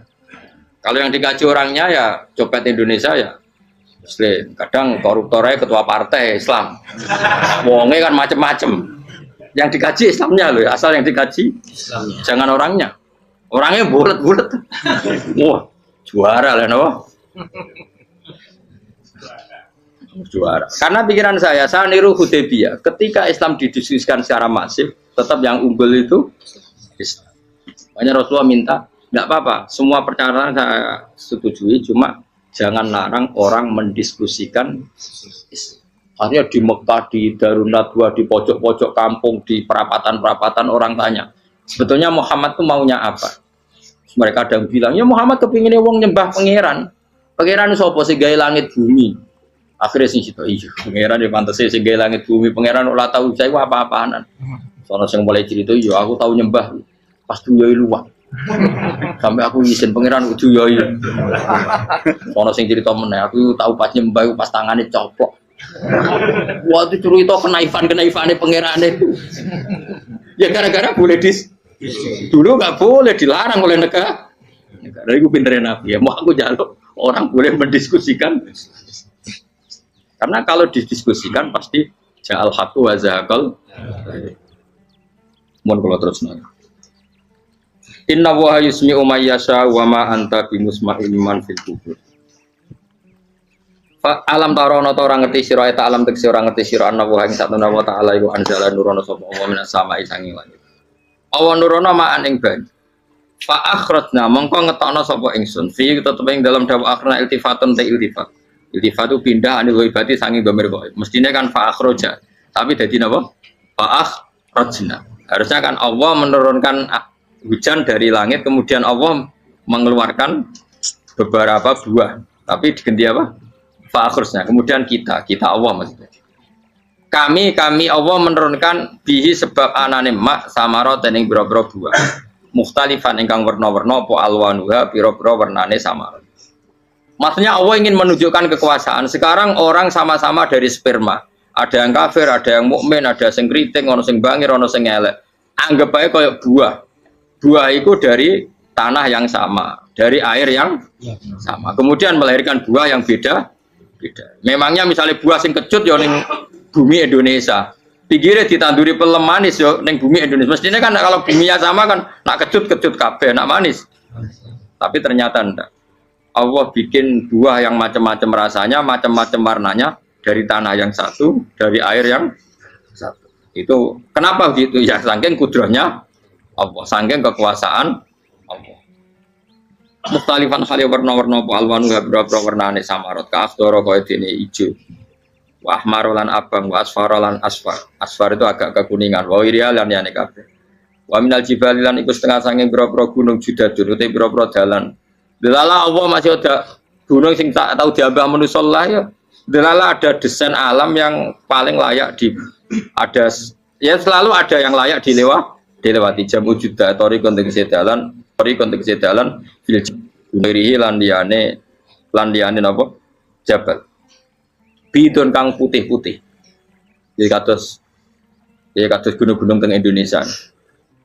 Nah di blok wajo kemudian ada jalan mesti nyelirit ketok putih wa khumrun lan ana sing kemerah-merah ron ke kuning-kuningan ya mukhtalifun ingkang beda-beda alwanuha apa pola warnane judat fil jibal bisidati ana sing terjal wa filan ana sing kropos.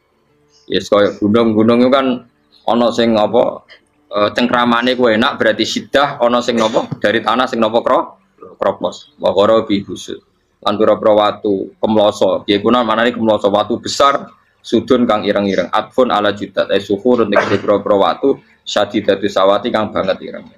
Artinya gini loh, intinya misalnya bumi itu dari apa kita tidak pernah tahu. Kalaupun tahu, kita tidak bisa mengendalikan. Nyatanya bumi warnanya macam-macam, buah-buahan ya macam-macam.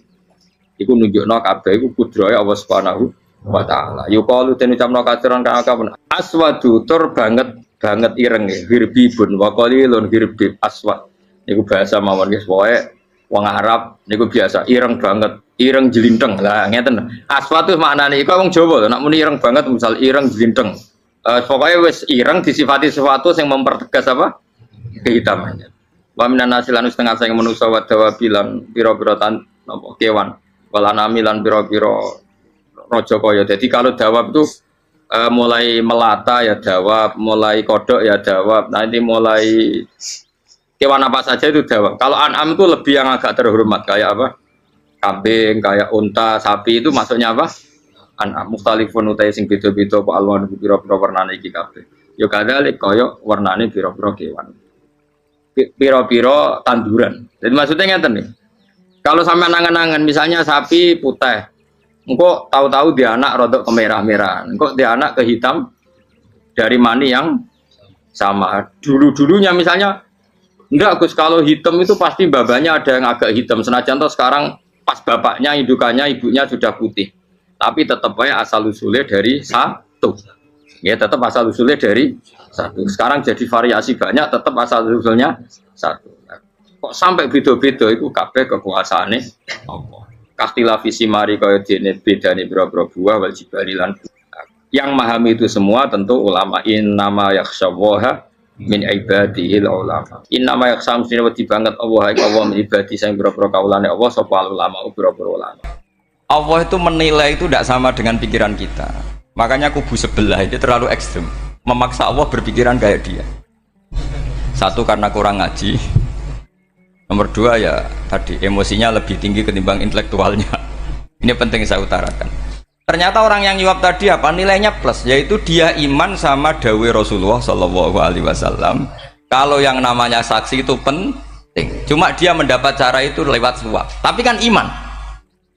Iman kalau dawai Nabi itu benar, kalau ada saksinya pasti min ahlil jannah. Terus dia nyari saksi harus dibayar ya dibayar. Sekarang sama iya 1 juta nah.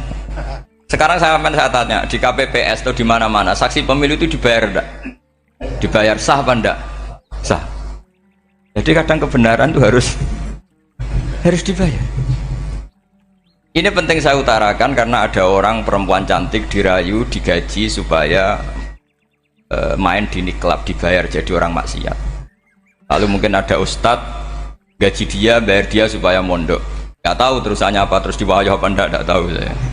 Pertanyaannya ketika kamu bayar kemudian jadi santri, itu kamu dosa nyuap apa dosa sodako membiayai proses kebenaran? Sodako. Tapi kalau yang bayar untuk jadi pegawai niklab maka membiayai kemaksiatan. Maka pembiayaan ini penting secara fikih, arahnya kemana? Ke hak apa ke batil?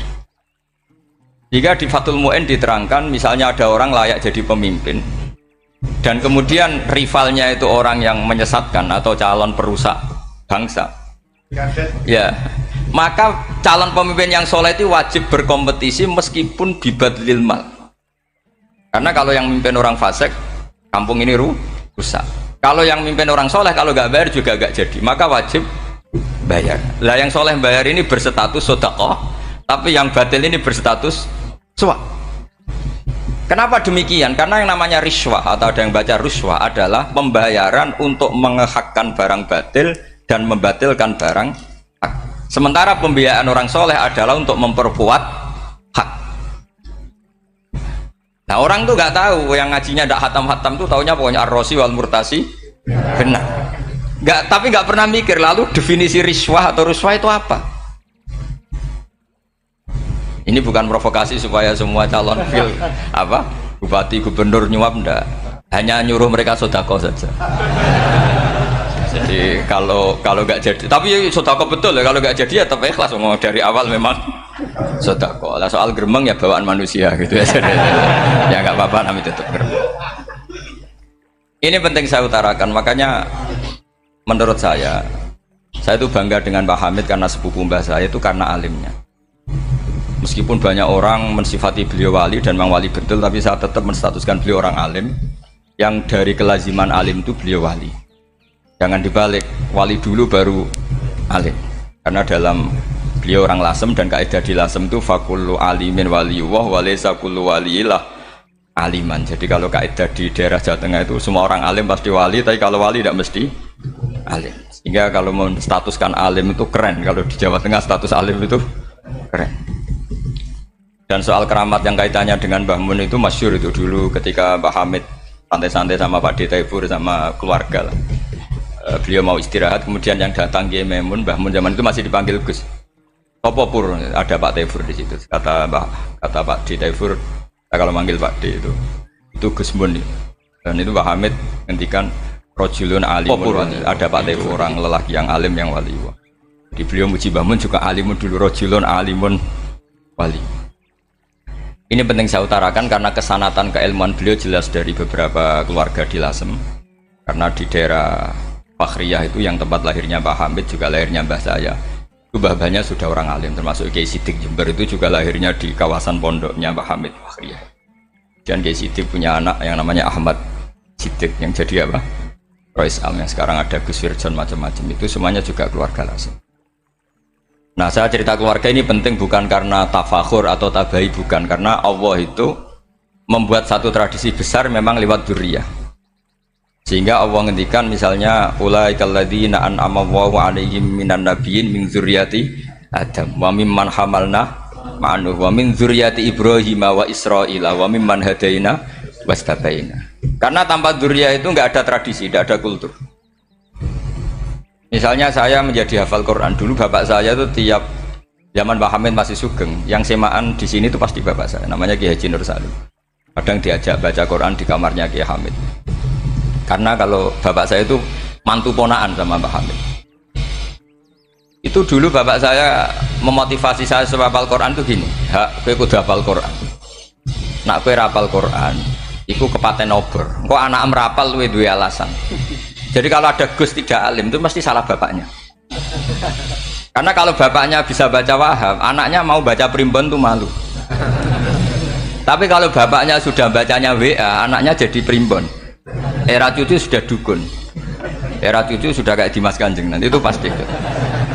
Karena nggak ada rasa malunya. Tapi kalau bapaknya alim baca Wahab misalnya, juga qanaah, anaknya juga itu figurnya. Cucunya juga gitu figurnya, makanya disebut dzurriyyatam ba'duha min ba'd. Ini penting. Dulu Mbah Mun itu sering ngijazahi saya, itu persis ijazahnya bapak, ijazahnya Pak Hamid. Kalau punya amplop itu ya dibeda-bedakan, ini amplop dari tamu, ini dari pejabat, ini dari orang fakir. Jika penggunaannya juga sesuai itu, tidak serampangan. Karena dianggap amanat, kalau kita salah tasarruf maka menjadi hisab. Kalau sekarang nggak salah dikumpulkan. Orang desa salam template wadol pitik kuru wedhus kuru ambek guse dikutuku HP seri terbaru itu kan kasihan ya. Padahal sing salam template itu ibunya kerja di Malaysia, Mungkin gelantungan ngecat tembok di Malaysia. Hasil salam tempel digugus tuku HP terbaru itu kan nggak imbang. Nah tuku tasbih kan sumbut. Ini bukan nyindir tapi ngamuk. Jadi ini penting karena semuanya itu ada hisabnya. Walatus alunna yauma idzin anin naim. Karena tradisi ini harus kita teruskan ala qadril istithar.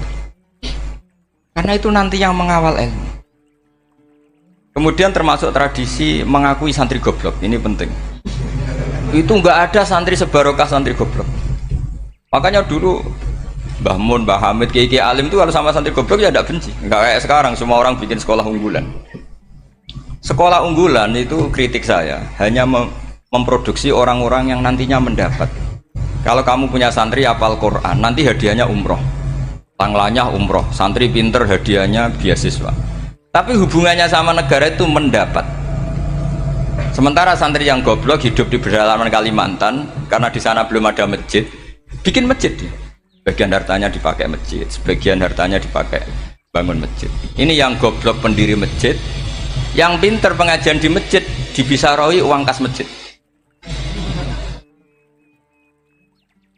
Artinya gini, ya kalau halalnya halal, tapi kita mbok yoroh hikmahnya orang-orang goblok itu. Supaya kita tetap ngaji Rabbana ma khalaqta hadza batila. Semua ini ada gunanya. Subhanaka ma khalaqta. Jadi semua ini ada gunanya. Maka bagi santri-santri yang goblok tolong nanti saya di-Fatihai karena saya ini pembela Anda. Loh yang ngomong biar saya karena saya terkenal santri pinter. Kalau yang ngomong sampean goblok kan nggak ada yang percaya. Oh, padune padha gobloke kan gitu. Yang ngomong harus saya. Saya itu niru Rasulullah Shallallahu Alaihi Wasallam. Nabi itu kalau ada santri serabakat pinter itu diwarai sak surat usung nang mulai pinter. Banyak itu. Balighu anni walau ayah, ada sahabat ngaji hanya diajari idza zulzilatil ardu, sudah kamu pulang, sudah pinter. Karena betul. Sekarang coba dia ngenangan, ada santri alim alamah, mungkin bakasnya furu'iyah, gimana hukumnya Jumatan jumlahnya itu 40 kurang atau 40 pas imam. Kemudian ada yang batal satu, hukumnya gimana? Dia mikir furu'iyah. Sementara yang goblok, dia di desa tertinggal gak ada masjid. Piye caranya ge masjid? Ini bikin aslul ibadah. Yang sini sudah khilaf tentang yang gak penting. Jadi orang goblok kadang lebih keren. Akhirnya apa? Duriannya yang goblok nanti jadi orang alim alama ngekholi wong goblok karena pendirinya biasanya orang pati pinter. Itulah Allah Subhanahu wa taala. Ada bikin sesuatu itu sia-sia. Nah, saya ini korban ilmu itu. Akhirnya santri saya banyak yang enggak jelas. Ya, tapi ya saya terima saja. Saya santri itu macam-macam. Ada yang profesor, ada yang doktor, ada yang goblok, ada yang baru tobat kemarin. Ada yang Cina lagi seneng ahli sunnah wal jamaah, macam-macam. Semuanya ngaji sama saya. Karena saya tetap berkeyakinan Rabbana ma khalaqta hadza batil. Ini penting saya utarakan karena khazanah kita ini jangan digerus oleh orang yang tidak bertanggung jawab. Pernah ada di hadis Muslim, ini cerita di Sahih Muslim. Ada seseorang sedang sujud kemudian diinjek oleh orang fasik. Saya ulang lagi, diinjek. Rokobahnya, yang diinjek itu rokobahnya. Lehernya itu diinjek sama orang fasik. Kemudian si yang sujud tadi bersumpah wallahi la yaghfiru wallahu lak. Demi Allah, Allah tidak akan mengampuni kamu. Itu Allah kemudian mewahyukan sama Nabi di zamannya. Wahyunya adalah mangdalladzi yata'alla alayya alla aghfira li fulan laqad ghafartu dzunuba wa ahbattu amalak. Siapa yang mencantut namaku dengan menstatuskan saya tidak bisa memberi maaf, sungguh orang itu saya maafkan dan yang ahli ibadah amalnya tak cabut semua, tak hapus semua. Karena Allah tuh nggak boleh distatuskan sesuai keinginan kita. Kita sedang soleh terus mengatakan orang lain tidak soleh, Allah tidak akan ngampuni. Ngampuni tidak, itu wilayahnya Allah dan Allah yaf'alu ma yasha, dan Allah berkali-kali memaklumatkan dirinya yaghfiru liman yasha wa yu'adzibu man yasha. Tapi ini kubu sebelah nyifati Allah hanya wa yu'adzibu, kubu sebelah kan gitu. Tidak pernah kalau Allah disifati yaghfir. Bagaimana Allah gak tersinggung? Allah selalu distatuskan yu'adzib. Kira-kira kalau Allah kan gini, saya ini bisa u'adzib, bisa aghfir, kenapa status saya tinggal yu'adzib? Ini ngaji di mana? Khatam enggak kan gitu. Makanya resikonya ahli sunnah itu masyhur tuh Pak Hamid Pasuruan. Tamu macam-macam diterima. Ketika orang benci Golkar itu ada tamu dari Golkar juga diterima. Ketika orang nggak mau diberi hadiah oleh orang Golkar, Pak Hamid ya diterima. Bilang ke bapak, mengaku lomo wae nur, duit enggak ana gunane dhewe. Sing marai rawan hisab itu kan kamu dapat uang nggak jelas kemudian kamu pakai pribadi. Kalau orang-orang soleh kan nggak pernah dipakai, kan aman saja.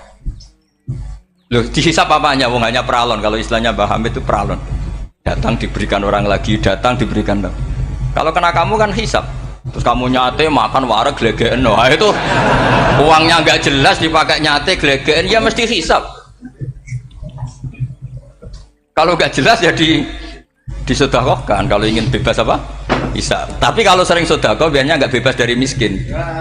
Tapi kalau kamu wali kan tetap kayak Pak Hamid itu masyhur bisa kok. Tapi kan nggak jadi miskin. Kamu nggak terkenal sakok tapi miskin. Ini nggak wali. Ini penting. Jadi kebanyakan orang ekstrim karena mensifati Allah Ta'ala itu hanya dengan status yu'adzib, tidak dengan status yaghfir. Dan itu mereka harus ngaji lagi. Kurang apanya Rasulullah SAW? Nabi sebagai manusia benci sekali sama pembunuh Hamzah karena qatilu ahabbin nasi ila Rasulillah. Itu sama Wahsy. Siapa yang nggak tahu Wahsy? Qatala ahabban nasi ila Rasulillah, itu qatala Hamzah. Dan ketika Nabi nyuwun sewu maksud no Wahsy, Allah malah nurkan ayat laisa laka minal amri syai'un aw yatuba alaihim. Ada pilihannya aw yatuba alaihim. Apa yang terjadi? Justru Allah mentobati Wahsy. Memaafkan Wahsy, mentobati Wahsy. Ada sahabat yang dipuji Nabi Hamamatul Masjid, akhirnya su'ul khotimah. Kita tahu ceritanya siapa? Sa'labah. Makanya kata Mbah Mun sering cerita ke saya. Banyak orang darani saya itu tidak jelas, kata Mbah Mun, karena saya sama siapa saja baik, sehingga banyak yang nuduh saya itu tidak jelas. Kata beliau, ulama paling jelas ya saya ini, karena masih orisinil, kata beliau. Tapi pakai bahasa Jawa, karena tadi Mbak Idris bilang ada yang MA ya, Madura asli tadi, makanya saya terpaksa bahasa Indonesia tadi. Kata Mbah Mun, ulama paling jelas ya saya, karena saya menyikapi siapa saja baik, karena di hati saya hanya membaca laisa laka minal amri syai'un aw yatuba alaihim aw yu'adzibah. Kenapa kamu vonis si buruk? Bisa saja nanti baik. Yang sedang baik bisa saja nanti bu. Kalau nasib seseorang nggak jelas, kenapa kamu sikapnya jelas? Nah, ini orang-orang nggak ngaji itu memaksa orang lain jelas. Ini kubu sebelah pasti salah, ini pasti benar. Oh manusia kok dipasti-pastikan gimana? Kita ini tidak nabi. Kalau nabi maksum pasti benar. Kalau sampean apa? Maksum bisa. Jadi ketidakjelasan para ulama ini berdasar konstitusi tadi bahwa itu wilayahnya Allah. Ini penting saya utarakan. Jadi penting sekali. Jadi orang yang sedang fasik sekarang bisa saja nanti tobat. Yang sedang sekarang soleh bisa saja nanti masalah. Hingga Rasulullah tetap mengajarkan ya muqallibal qulub tsabbit qalbi ala dinik. Jadi kalau ngaji itu khatam. Khatam itu begini misalnya ya. Saya pernah ngaji Ihya, belajar Ihya khatam. Bahkan saya punya takrirannya berdasar kitab Ithaf, sarahnya Ihya. Kalau ingin tahu sanadnya sarah Ihya, ya misalnya Gus Idris ini, Idris ngaji Mbah Hamid Pasuruan, ngaji Mbah Dimyati. Mbah Dimyati ini ngaji sama kakaknya Kiai Mahfud Termas. Kiai Mahfud ngaji sama abahnya Kiai Abdullah. Kiai Abdullah ngaji sama abahnya Kiai Abdul Manan. Kiai Abdul Manan ini mulazim terhadap Sayyid Murtado Az-Zabidi. Jadi kalau santri Salafiyah ini ya kira-kira tokoh Sabiah. Karena Mbak Idris Sadisa ya kira-kira sampean itu dari pengarang Ithaf itu baru tokoh berapa? Sabiah, masih keren.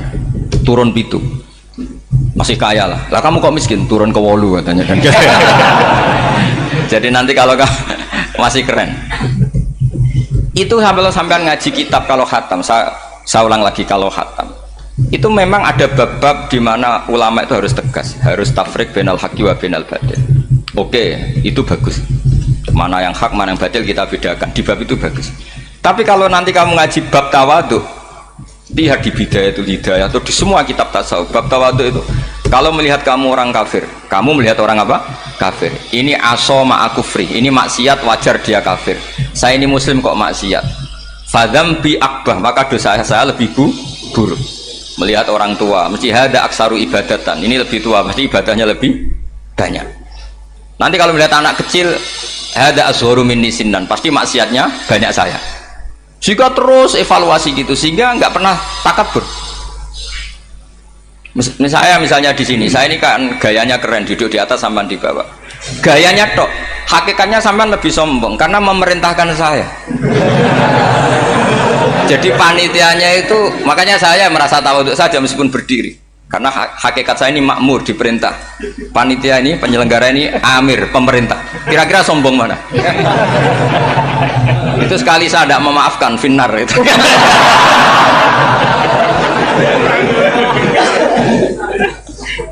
Tapi insya Allah tak maafkan lah. Iya masih insya Allah. Jadi ini penting. Jadi mbok ya orang-orang yang ekstrim tuh mikir keinginan Rasulullah SAW itu umatnya meninggal dalam keadaan baik. Makanya benar tadi, notulen tadi, kalau doa, kalau ingin mandi itu memang harus ada jadabnya. Tapi yang asli loh ya, jangan gaya-gayanan. Ya asli betul, yang nggak khilaf memang asli. Itu ada seorang wali doa di depan Nabi itu begini, ya Allah saya harus jadi orang soleh. Allah diharuskan itu kan nggak sopan ya. Ya Allah saya ini harus jadi orang soleh. Kenapa? Sekali saya soleh maka surroh habibu, yang senang kekasihmu. Sekali saya fasik maka yang senang musuhmu, yaitu iblis. Tinggal jenengan milih mana, nyenangkan kekasihmu apa nyenangkan musuhmu. Akhirnya dapat aku ya sudah soleh aja, soleh ini kok doa kok neror orang ini. Kira-kira gitu. Jadi ya Allah saya harus jadi orang soleh. Kalau saya jadi orang soleh surroh habibuk, yang seneng kekasihmu. Kalau saya jadi orang fasik yang seneng musuhmu. Sedangkan tinggal milih saja, menyenangkan kekasihmu apa menyenangkan musuhmu. Kira-kira Allah seneng mana? Seneng menyenangkan. Wah itu doa paling mustajab. Tapi syaratnya harus anti bikolbin dan dari ijazah nggak mandi, itu ijazah nggak mandi. Maka ini tidak saya ijazahkan. Nanti kalau kamu ngalami isak sendiri, ngalami wujdi sendiri, terus ngalami itu, insya Allah makbul. Ini mau gaya-gayanan copy paste nggak diterima itu. Jadi wali-wali dulu itu kalau berdoa itu sederhana, tapi dari hati yang paling dalam. Makanya Nabi Musa itu terkenal, orang paling seenaknya sendiri dan Nabi Musa hubungannya dengan Allah. Tapi sama Allah dimaafkan karena orisinil, tidak bikin-bikin. Rasulullah juga itu, kalau sudah marah itu doanya gitu. Cuma celakanya ditiru Nira Warisman dulu itu. Nabi itu ketika perang Badar itu jelas kalah, nggak mungkin menang, sudah jelas kalah. Nabi hanya 313, orang kafir 1000 dengan perlengkapan apa? Sudah lengkap semua. Setelah perang dilihat itu jelas kalah. Seri awal ya memang kalah betul. Doanya Nabi apa? Allahumma intuhlik hadil isobah lam tu'bad badal ya. Ampun Gusti, silahkan bikin kalah, tapi ra ono sing roh najenan pangeran. Mohon lahiran jenah jadi pangeran, serano sing roh. Enggak ada ibadah. Intuhlik hadil isobah lam tu'bad badal ya. Kalau engkau menghancurkan kelompok saya ini, jenengan sebagai Tuhan tidak ada yang nyembah lagi. Karena yang nyembah tinggal kelompok kita. Tapi yang ngendikan Nabi, kalau kamu niru tidak bisa. Gak bisa kamu doa, ya Allah saya ini santri salafiyah, kalau saya bodoh menjadi presiden buruk terhadap alumni salafiyah. Gak apa-apa sekali-kali doa gitu. Tapi kata Allah lainnya masih banyak.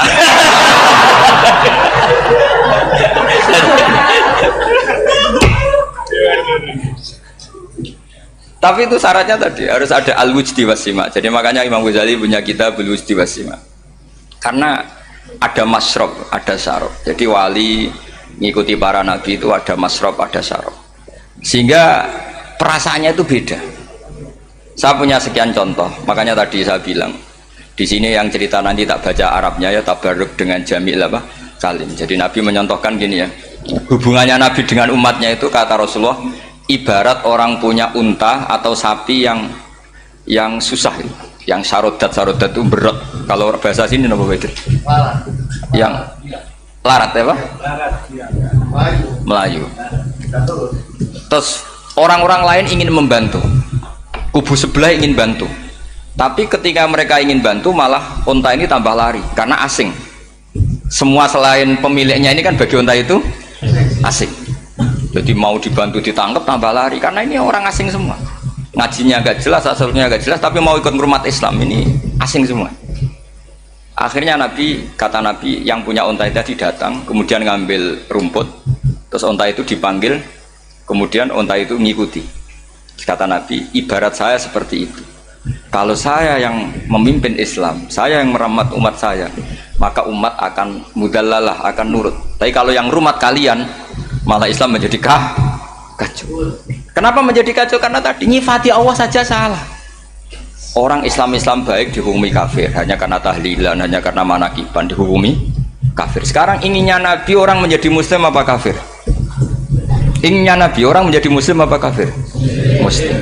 Lalu gara-gara melakukan perilaku tertentu dihukumi kafir. Iya, ziarah wali songo musyrik, nyekel patok musyrik. Katanya minta sama mayit. Padahal saya andekan jadi mayit itu diziarahi sampean nggak seneng. Nggak senengnya karena ya kadang murid itu jari gurunya ya kurang ajar. Masa gurunya dibilang gini, ya Allah, ingkana musinan fazid fi isani, wa ingkana musian fatajawas andu. Kata gurunya, soleh tenan darani ingkana. Makanya saya tidak suka zaman ziarah ke saya. Kecuali doanya ditasihkan dulu ke saya. Makanya nggak boleh ziarah itu pada Nabi, bisa murtad kan?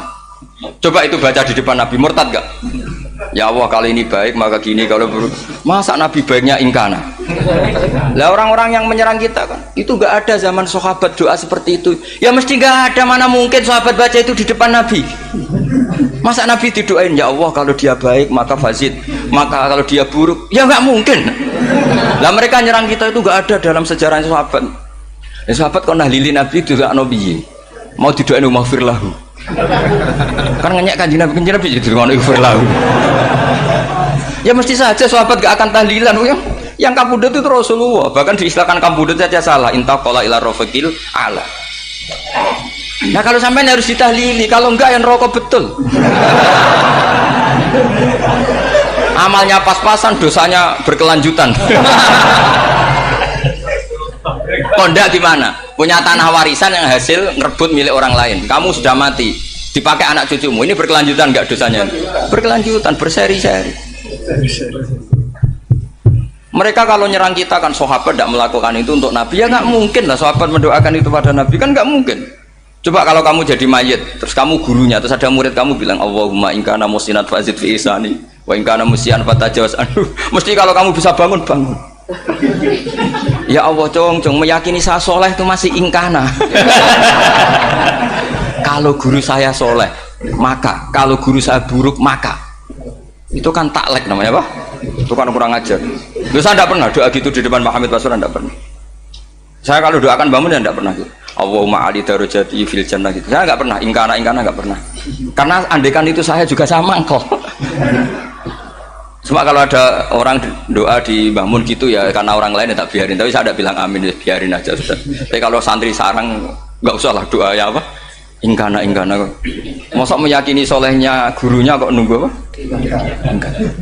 Ini bukan ijazah, ini marah ini. Jadi pelurusan ini. Saya ulang lagi, ngaji itu harus khatam. Pentingnya khatam tadi, kalau di bab tafriq bainal haqqi wa bainal batin, seakan-akan kubu sebelah ini benar karena tegas.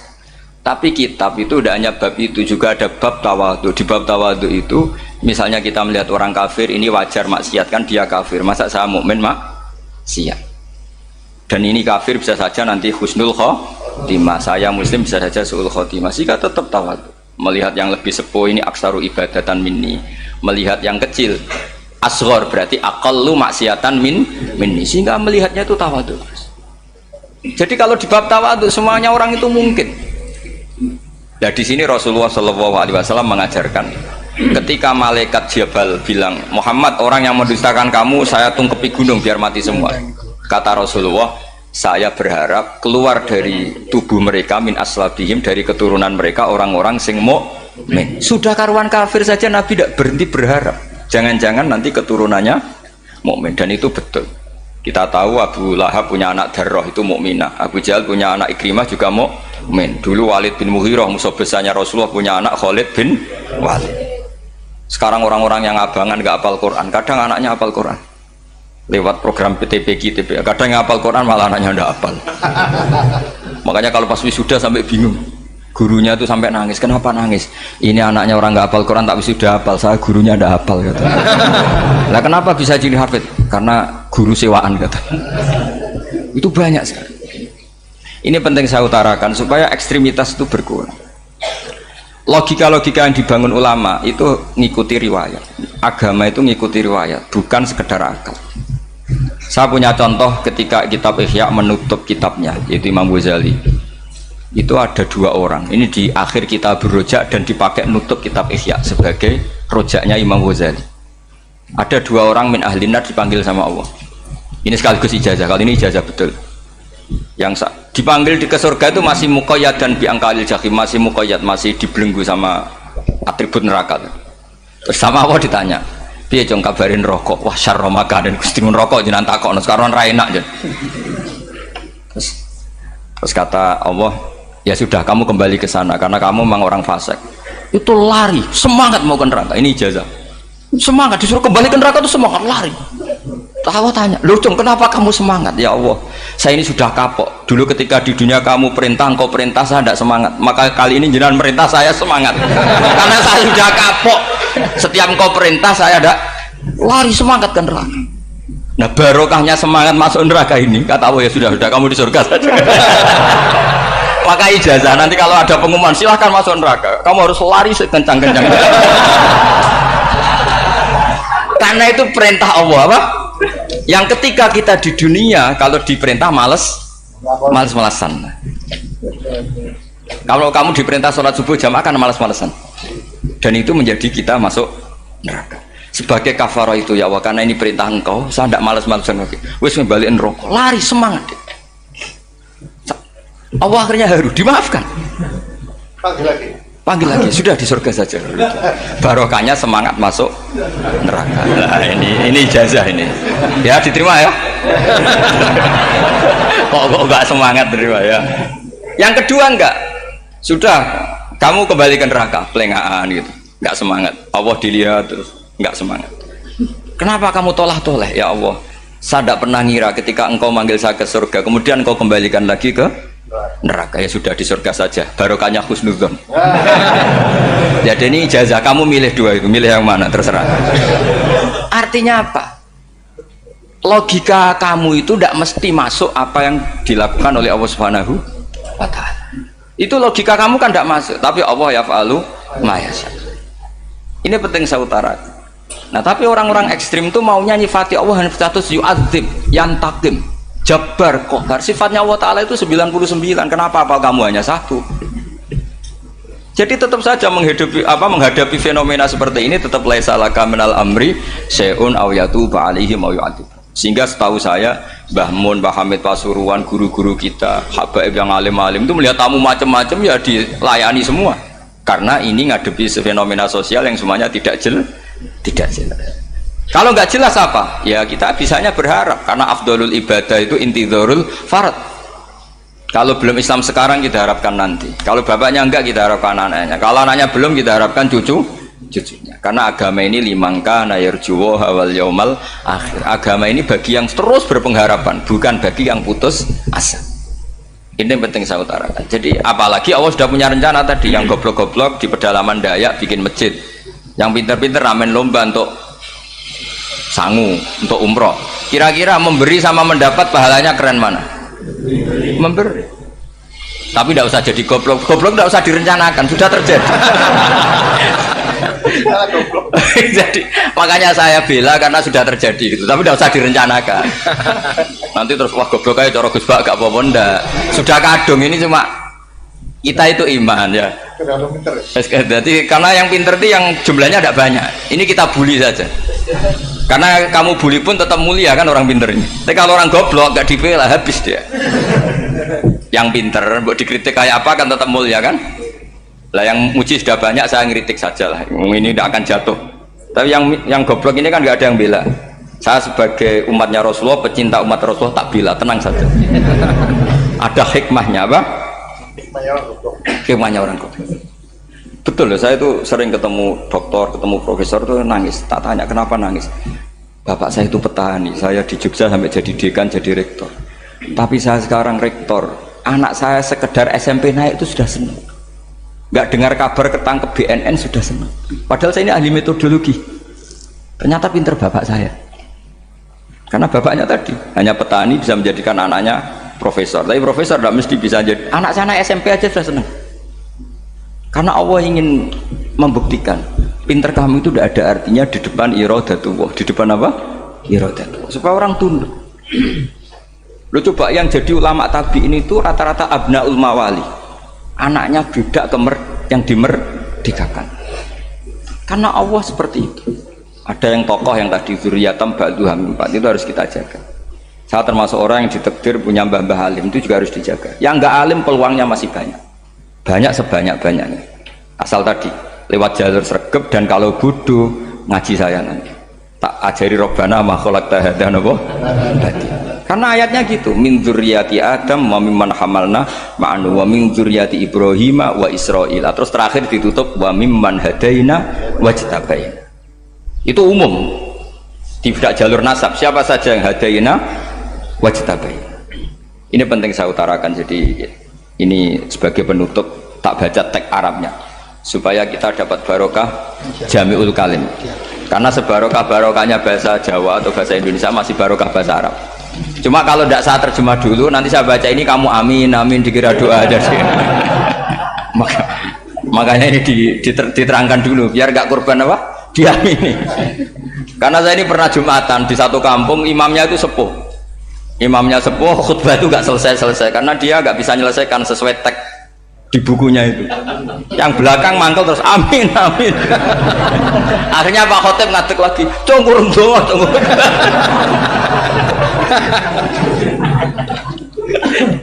Ya ini masih teks Arab, yang belakang sudah apa? Amin amin. Ya saya baca. Yang disimak. Bismillahirrahmanirrahim. Waruya anak Arabian ja'ahu yatlubu min husai'an fa'atahu summa qala ahsantu ilaika.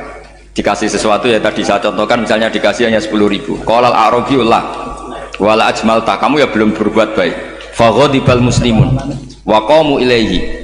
Orang-orang Islam marah besar karena Nabi dikomentari la ajmalta, kamu tidak orang baik. Fa asyara ilaihim an kuffu, kata Nabi jangan kamu pukulin. Kalau di Madura sudah tuntas tuh kena celurit itu kalau. Sumakoma kalau di MA tadi ya, di Madura asli tadi ya. Sudah tuntas. Sumakoma wa dakhala manzilahu. Setelah itu terus arsala ilahi sallallahu alaihi wasallam wa zadahu syai'an. Kemudian Nabi menyuruh dia, ayo masuk rumah terus ditambahi. Faqala ahsantu ilaika qala na'am fajazakallahu min ahlin wa asyiratin khairan. Setelah ditambah banyak sama Nabi, saya sudah baik sama kamu. Wah, baik kalau sekarang baik. Itu mengatakan baik karena ditambah uang loh. Bukan karena dari nuraninya, karena ditambah uang, ditambah duit. Amplopane ditambahin. Faqala lahu Nabi sallallahu alaihi wasallam, "Innaka qulta ma qulta wa fi nafsi ashabi min dzalika syai'un. Fa in ahbabta faqul baina aydihim ma qultu baik. Ma qulta baina yadayya hatta yadhaba ma fi sadrihim 'alaika." Kamu tadi ngomong dan menjadikan sahabat saya tersinggung. Coba sekarang klarifikasi supaya mereka clear apa? Itu menunjukkan klarifikasi itu termasuk wataknya Rasulullah Shallallahu Alaihi Wasallam. Tadi kamu menyinggung saya di depan umum, maka sekarang kamu muji saya juga harus di depan umum supaya clear, supaya mereka tidak punya perasaan macam-macam. Sudah akhirnya qala na'am falamma kana al-ghadu awil asyu ja'a faqala sallallahu alaihi wasallam inna hadzal arabiyya qala ma qala fazidnahu fazama'nahu radiya kadzalik qala na'am fajazakallahu min ahlin wa asyiratin khairan. Terus faqala Nabi sallallahu alaihi wasallam, ini penting ya bagi semua dai, bagi semua ustad. Masali wa masalu hada masalu rajulin lahu naqatun syaradat alaihi fattaba'an nasu wa fa'atba'an nasu falam yaziduha illa nufuran fanadahum sahibuha khallu baini wa baina naqati fa inni arfaqu biha minkum. Jadi namanya unta, sapi atau kuda itu lebih terbiasa sama pemiliknya sama orang lain. Sama pemiliknya. Kalau orang lain ikut mantu ketika berat malah tambahlah lari. Sama kiai sama umat tuh, kalau kiai kan punya syafaqah sama umat, maka inginnya umatnya dimaafkan. Tapi kalau kubu sebelah inginnya mengkafirkan, mendosakan, membid'ahkan, nah, itu bisa diharap nggak umat mau kembali, malah lari. Makanya saya pernah ngalami ini serius. Ada orang tukang ngafir-ngafir nawang NU gitu. Di majelis, satu majelis dengan saya. Singkat cerita semua NU pinter, wae jamaah duhur itu wae sholat, ayo jamaah, aku gak sholat. Kenapa? Kafir sholat bareng, gak wajib kafir sholat. Tidak usah kafir, sholat saja. Mereka itu kan omongannya ta'arud, mengkafirkan kita tapi mewajibkan kita sholat. Sholat wajib gak bagi orang kafir? Gak wajib. Berani gak mereka mengatakan yang dikafirkan tidak perlu sholat karena sudah kafir? Berani gak kira-kira? Gak berani. Jadi omongan mereka itu paradoks semua, karena memang gak pernah ngaji. Nggak pernah apa? Nggak pernah ngaji. Ngajinya betul-betul. Nggak pernah khatam tadi.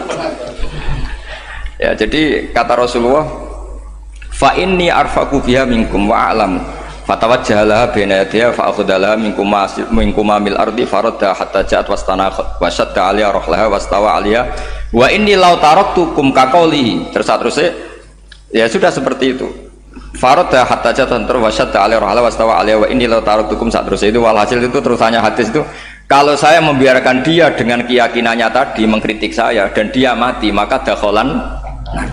Jadi intinya gini, seneng Nabi dibayar itu sah. Seneng Nabi dibayar itu sah. Seneng Nabi dibayar itu sah. Jadi ya kalau ada maulid terus kiainya ngasih makan-makan terus menjadi seneng Nabi karena ada Bukharinya itu juga sah. Ono zaitune sah. Terus kiainya seneng karena untuk amplop juga sah. Jadi ini sudah ini sama-sama sah. Karena untuk kebaikan selalu sah.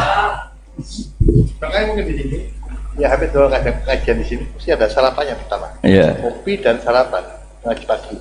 Yeah. Jadi orang datang ingin sarapan tidak apa-apa. Tidak apa-apa sah itu. Sah. Sayyid Muhammad juga gitu kalau ada orang ngaji dikasih uang juga sah.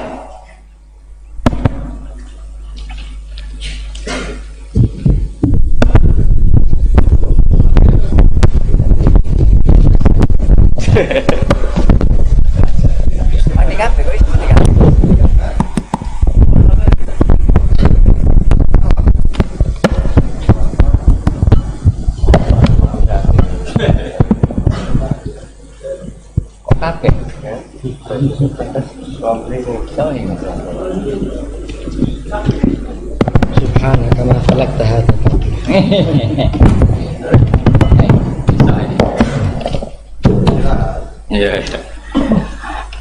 Ya jadi ini jelas ya, jadi riwayat ini jelas. Kemudian riwayat yang ada di kitab Bukhari ketika Rasulullah didustakan, dibuli. Ini wa ana mahmum ala wajhi falam astafiq illa wa ana biqarni sa'alib yang di bawah garis itu ada yang di Bukhari. Farafatu rasi fa idzan ana bi sahabatin qad adallatni fa nadartu fa idzan fiha jibril fa nadani faqal inna wa qad sami'a qala qaumika laka wa maraddu 'alaika wa qad basa ilaika malakal jibal litamurahu bima syi'ta fihim fa nadani malakul jibal fa sallama 'alaihi tsumma qala ya Muhammad faqala dzalik bima syi'ta in syi'ta an udbika alim al-akhsaban faqala Nabi sallallahu alaihi wasallam bal arju ayyukhrijawahu min aslabihim may ya'budu wa wahdah la yusyriku bihi syai'an. Jadi Nabi menghadapi yang sedang kafir saja enggak putus asa. Bisa saja mereka nanti melahirkan anak-anak yang Islam. Jadi kalau ada kiai menghina orang kafir itu jangan melihat kiai kok kancanan wong kafir.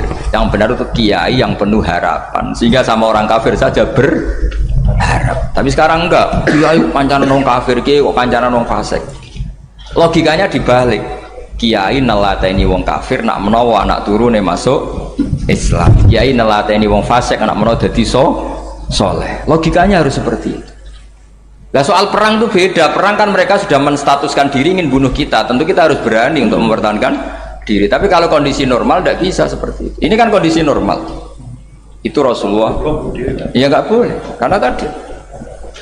Bahkan kalau saya pernah ngaji ini di Sidogiri pernah cerita Rasulullah jejer Nabi Nuh. Ada seorang wali, pasnya Abu Hasan Asyadili. Siapa Abu Hasan apa? Asyadili. Mimpi ketemu Rasulullah jejer Nabi Nuh.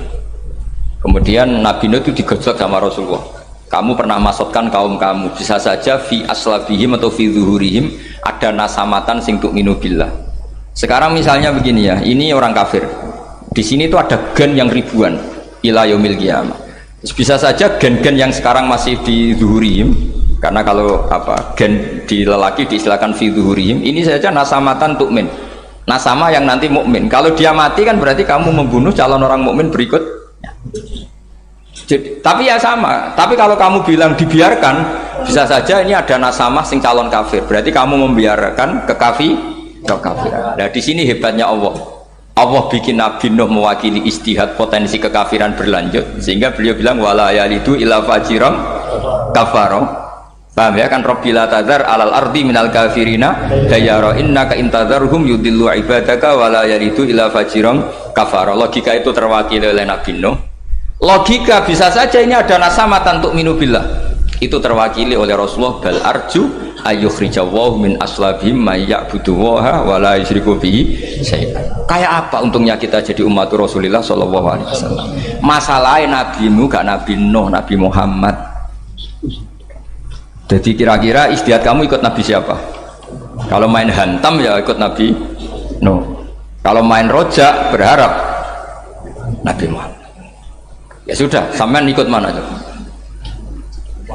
Nabi Muhammad. Ini penting saya utarakan supaya apa-apa itu terukur lewat ilmu. Ya pokoknya istilah kayak Wali Songo yang tercerminkan sampai ke kita kayak Pak Hamid, karena Pak Hamid ini sanadnya secara gen sampai Sunan Bonang, di silsilah itu sampai Sunan Bonang. Saya punya catatan nasabnya Pak Hamid Pasuruan sampai Sunan Bonang, ditulis Mbah Khim itu ya, pas 40 harinya Mbah Hamid itu silsilah itu. Saya kira demikian, saya mohon maaf atas semua kesalahan. Wah, baru mulai. Ya Santi Putri itu nggak usah mikir besar berat-berat, yang penting nurut suami, itu kata para suami. Tapi kalau suaminya nggak layak diikuti ya diberontak saja gitu. Karena nggak ada sesuatu yang luar biasa kayak perempuan.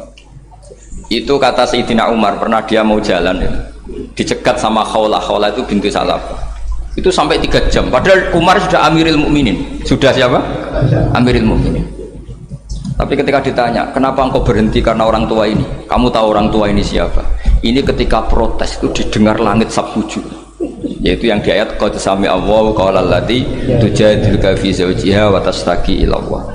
Jadi sing protes wong wedok ora trimo bojone, Kanjeng Nabi diprotes. Ya singkat cerita, Khawlah itu cantik. Memang contohnya harus cantik. Kalau jelek nggak bisa. Khawlah itu cantik sekali. Walhasil dia mungkin khed atau apa, lama mungkin khed. Terus suaminya datang. Aus bin Somit ini datang. Melihat istrinya pas sujud.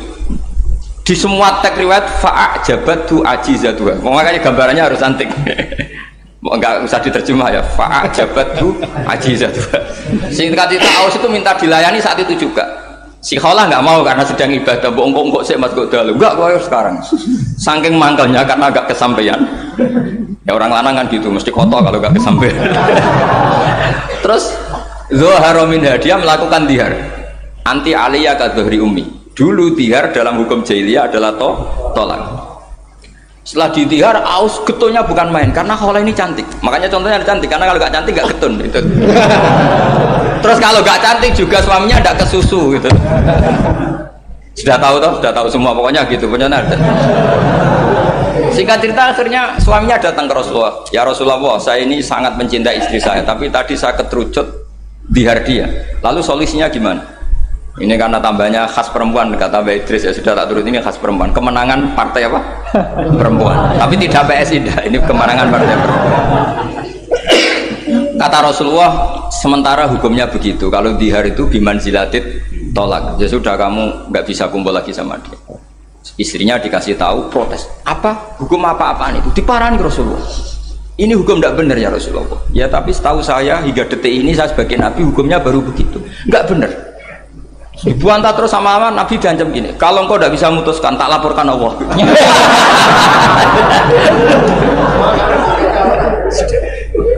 Akhirnya ini pulang pulang sujud sholat lapor sama Allah.